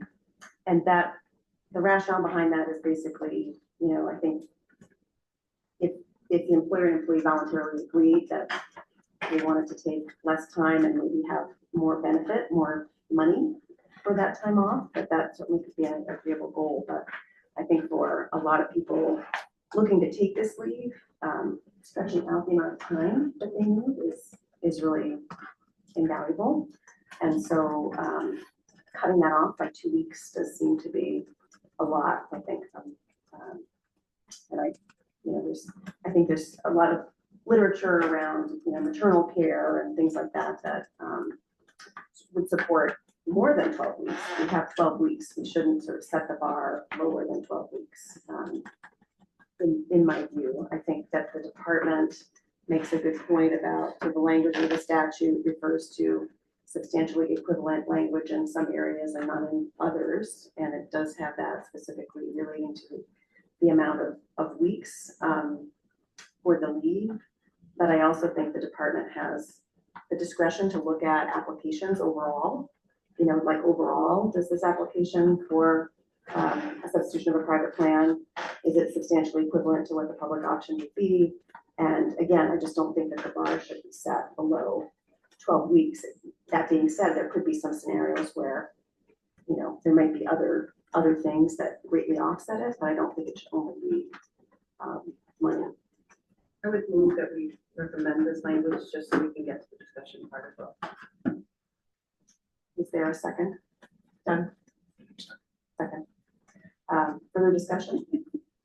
Yes. I am self-serving at the very end of the day. One, I agree with you because I don't think anyone can ever confuse 2 weeks with being not consequential. It is the difference between being premature and being overdue as a pregnant woman. And it is a very long period of time for anyone if you're an employer or employee. And my question would be, is there a ramification that we're not seeing for the administration of the plan? Well, I thought there was a reason that you guys made it 10. I remember having this conversation. So our read of the statute is we don't have the authority. They have the word substantial equivalent used very intentionally. You know, as the bill was being negotiated, they could have easily used the term greater than, or at least. And in section 850G1B, it says providing family leave and medical leave benefits to a covered individual for a maximum number of weeks substantially equivalent to the maximum number of weeks required in section 12, which is 12 weeks. And within that section, it has, like it talks about family matters, it says it must cover, you know, X, Y, Z. And then there's certain sections that says must be substantially equivalent to. I think if they were saying that 12 weeks was the minimum, they could have easily used the word at least, but they intentionally used the word substantially equivalent. And I think the danger is, you know, it came up at the public hearing, is people are already questioning substantial equivalence, and if we've gone too far, you know, prescribing. So I think there has to be some recognition that something needs to be changeable, or else what is the point of substantially equivalent? Well, and that's why, sorry. 850. Brackets right there. 150. Yeah, So it says substantially equivalent. to the maximum number of weeks. So they're saying 10 weeks is the same as 12 weeks. Well, no, I mean, they're saying that they did not use language that was clearer. They didn't say at least 12 weeks. They said substantially equivalent to 12 weeks. So if they wanted it to be 12 or more, they would have said that. It didn't in the statute. But the rulemaking process is designed to clarify some of these ambiguities. It's so confusion. Yeah. I mean, It's a valid. Joey, So realistically, I don't see how there can be a voluntary agreement between an employer and employee for a private plan. I mean, you're, you know, presenting the plan, you purchase the plan, you're presenting the plan to all of your employees. You're not going to have individual agreements with the employees. And it is important to note that even if they do have a private plan that says 10 weeks, the benefit cannot be less, right? Monetary I understand that. monetary benefit. Yes. Yeah, the monetary benefit, yeah.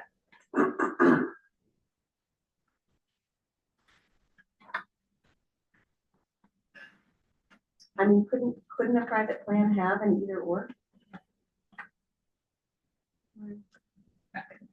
Either you take, you're eligible to take the time for the 12 weeks with this amount of benefits, so you get a reduced salary, or you could take it shortened and get the full benefit in a shorter period of time. I don't write insurance plans. Yeah, nor do I. So I don't know, how that would impact the cost of the plans and. Right. But I do like that, if the employee choose what's best for them. What's that? Give the employee an opportunity to say what's best for them. So just, Well, and also I think, yeah, if the employer wants, you know, the employee to return sooner and that works for the employee. Right. It could be a win-win, but- Yeah, I agree. so game that out a little bit, I get 3 weeks, and I say, all right, I'm gonna do it for 4, and I'm gonna get triple the money for the 4 weeks. Does that feel right? No, it's more the other way around. It's like I have 12 weeks and I'm making, you know, let's say 60% of my pay or 70% of my pay. If I take, they're taking 12 weeks, I'll take 10, but I'll get an enhanced benefit. Can you take it 4? Well, Because that makes it, So then you right, get 4 weeks worth of the benefit. yeah, What the rule says is that private plans can't be less than 10 weeks. And the 12 weeks worth of benefit has to be prorated over those 10 weeks. But if the individual is only eligible to take 4 weeks off, they're only going to get 4 weeks worth of benefits. So it's not a guarantee that you get 12 weeks worth of benefits. right, not sort of balloon payment, because Right. you're taking the lesser leave, although, Private plans can't offer less than a maximum. of 10. So you can't offer a plan that would be only covering under the proposed rule. under the proposed right, 10 weeks would be. But even under the 10-week though, when you go further into the rule, the maximum weekly benefit amount still has to be, it can't be less. It can't be 10 weeks at 90% of your wage replacement. Right, Right, If you somebody- would still not be substantially equivalent. if somebody was to take the full 10 weeks, they would still have to get what they would get if they needed 12. Wage weeks a equivalent week. of 12. For the cost to the employer, it's the same. In theory, I guess the incentive is somebody to get back to work sooner, yeah. The cost cost of of both. the plan is the same. The cost- right, Well, the the cost of wage both. replacement is the same too. That's true, because you don't have those 2 weeks of that 4 year. Does it help you guys? This change? To make a change? Well, it defines what's substantially equivalent. You're incentivizing the employee to come back sooner, realizing that the longer they spend with their newborn, the better off for society, for that newborn, et cetera, et cetera. Statistically, it's Not arguing that, but the statute says substantially equivalent is to the maximum number of weeks. Could the, I mean, just hearing Joan's point, if we remove the, you know, the by agreement between the employer and employee, but just to sort of set the baseline that in general, you know, I mean, the department would look at the totality of the plan to determine whether it's substantially equivalent, but in general, 12 weeks would be, just to set it as the norm, you know, just rather than, and my concern is that if you put 10 weeks in there, it just creates that that's the new normal. Well, I think the danger, if we didn't put 10 weeks in, you have people doing a 6-week plan for 200% wage replacement. Like, I do think there needs to be some guardrails for like what a minimum plan could be, because there wasn't, the 10 weeks wasn't in the original draft rules. And, you know, people were picking up on the 12-week thing until we put in the minimum, because the concern was if we don't have at least a minimum, you could have a 6-week plan at 200% wage replacement, and you could have met our definition of substantial equivalence the first time. So, but if you have language that provides appropriate deference to the department to look at the whole plan to determine whether it's substantially equivalent, but set that in general, it should be 12 weeks. I mean, there could be some deviation. You don't have to by statute, but that's sort of generally what you'd be looking for. But I think Wouldn't the that problem, satisfy the concern about the employers who are? look at Nancy's face. I am looking at Joe. Oh, I just want to mention, so I can't really speak to the issue of substantial equivalence and how this is playing out, but it is more complicated for the Bureau to figure out what, you know, whether a plan is substantially equivalent for the 10 to the 12 and the, you know. And I would say for county. the Department It's of complicated. Self-Insurance, like, Yeah. we would have to like go through line for line every self-insured plan at that point. Like, it would be burdensome time-wise. Right, the intention was, we keep using the word checklist. Right. That the Bureau of Insurance has a checklist with these minimums there.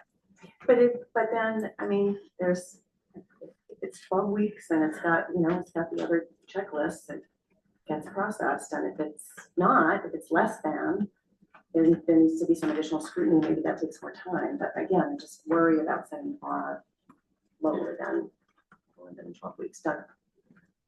She had her hand up first. Okay, sorry. I just wanted to ask, did you say that this would define substantially equivalent or redefine substantially equivalent? It defines substantially equivalent because the statute is not.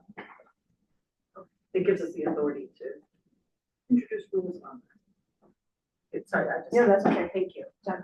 And again, I think to all those points, I haven't heard any argument back that setting that bar at 12 weeks makes it more complicated, right? It's a definition. And I question, based on what Jay said, how we can arbitrarily pick 10 weeks, 8 weeks, 9 weeks, 4 weeks, 5 weeks to say is substantially equivalent for leave time, because it's not just about wage replacement, right?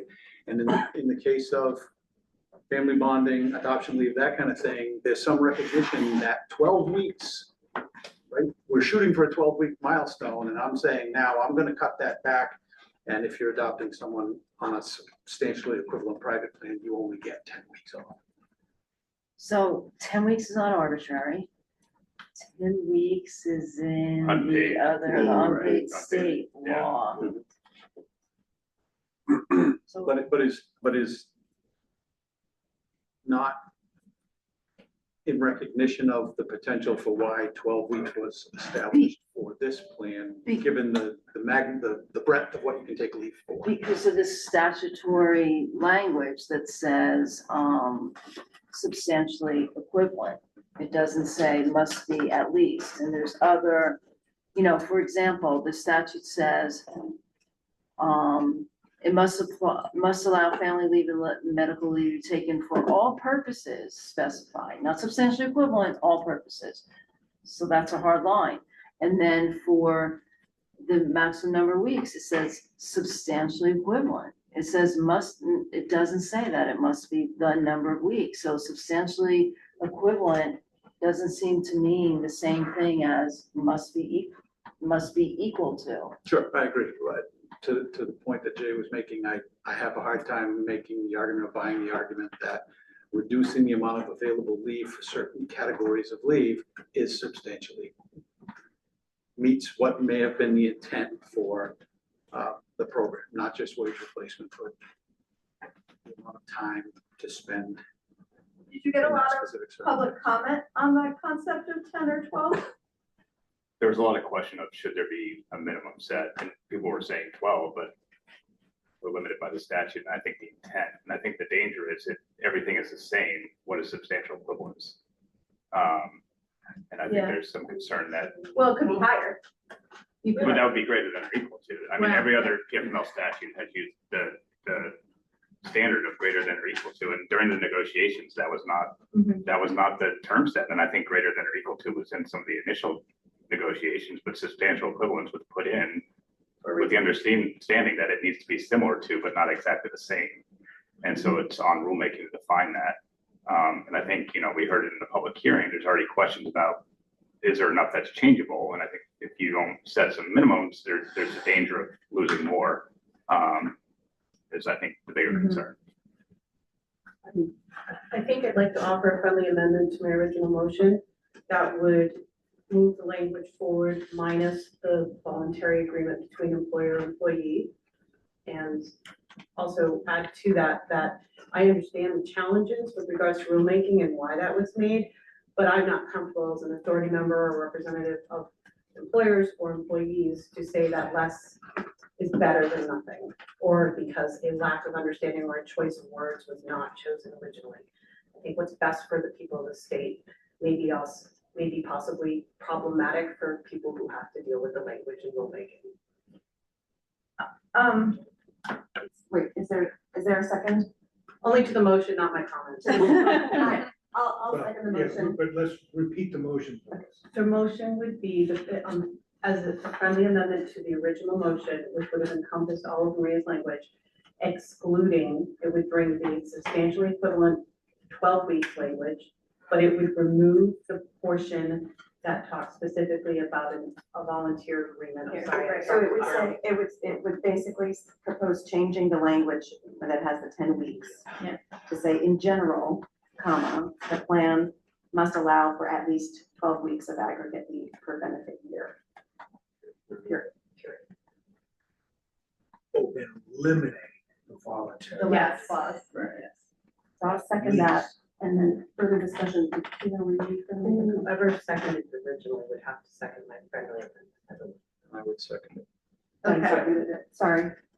God, finally you Bob's rules.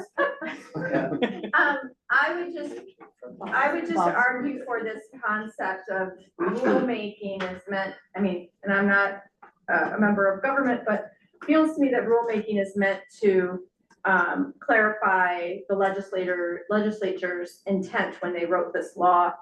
It sounds to me that they purposefully put in the term substantially equivalent for a reason. And so, I don't know, I kind of feel like changing it in rules to say 12 kind of goes counter to the concept of trying to clarify legislator intent a bit. Like, so I don't know, I mean, regardless of feeling that 10 or 12 is better, like. But to be sure, we're only commenting and Yep. making recommendations, we're not True. mandating change. I also just want to say that by including the words in general, it does allow the department the deference to, in certain circumstances, less could be substantially equivalent if you look at the totality of the claim. Statement's worth making. I have a question for Nancy. Can you say words like in general in a rule? I mean, I Well, wonder, yeah, I mean, I think that becomes the Bureau of Insurance issue by saying in general, that gets away from the whole concept of having a checklist. Yeah. Of, was it met? I worry So about I clarity. understand the Bureau of Insurance is concerned about that.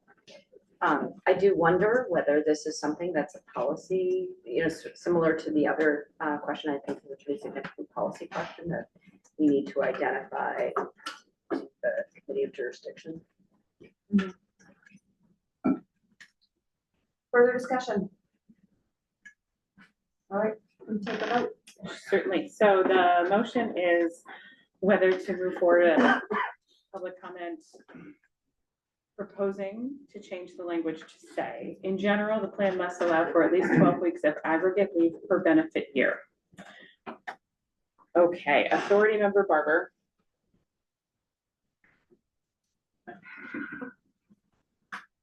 Nothing against your amendment or any of the things that are said. I would say no. Authority Member Bonnie. No. Authority Member Cohen. Abstain. Authority Member Cotnoir. Yes. Authority Member Conroy. Yes. Authority Member Corey. Yes. Authority Member L'Italien. Yes. Authority Member Nalaboff. Yes. Authority Member Smith. No. Authority Member Tilton Flood. Yes. Authority Member Washburn. Yes. That's gone. Vice Chair Height. In general, yes. Yeah. And Chair Fox. Yes. Okay, so we have one abstention, 1, 2, 3 authority members opposed, 1, 2, 3, 4, 5, 6, 7, 8, 9 authority members voting in favor. The motion passes. I think we are out of time. Yes, I have a question. Have we talked about in what Michelle brought up in her comments about lack of sufficient funds for employee withholding? Has that been handled? Oh, Yeah. thank you. Oh. Well, it's never been decided who's responsible. Right. And how. But I think the statute's pretty clear that ultimately the employer is responsible for withholding or remitting. right, even on this, once they leave, Nancy, I don't know if that's a. Yeah, I mean,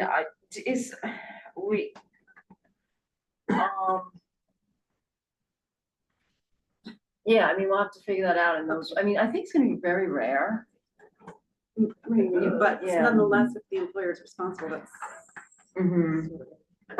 Right, It would have to be a zero check and then the person leaves. and the person leaves, yeah, it'd have to be a perfect storm, I don't think it's quite as rare as you think. We've been talking about this one all day. yeah. You could Yeah. also argue that, Is there a waiver possibility for?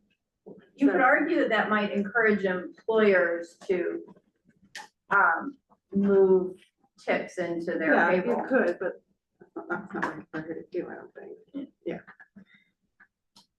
I just, well, yeah. Yeah. Which that would be a solution for retail. You should be putting. I mean, also, cash tips are low now, I mean, our cash tips at our place are, Yeah, I mean, we give everything in a check, but yeah. I mean, we're supposed to be representing other people Yeah. and not just us. So Yeah. I think that's important too.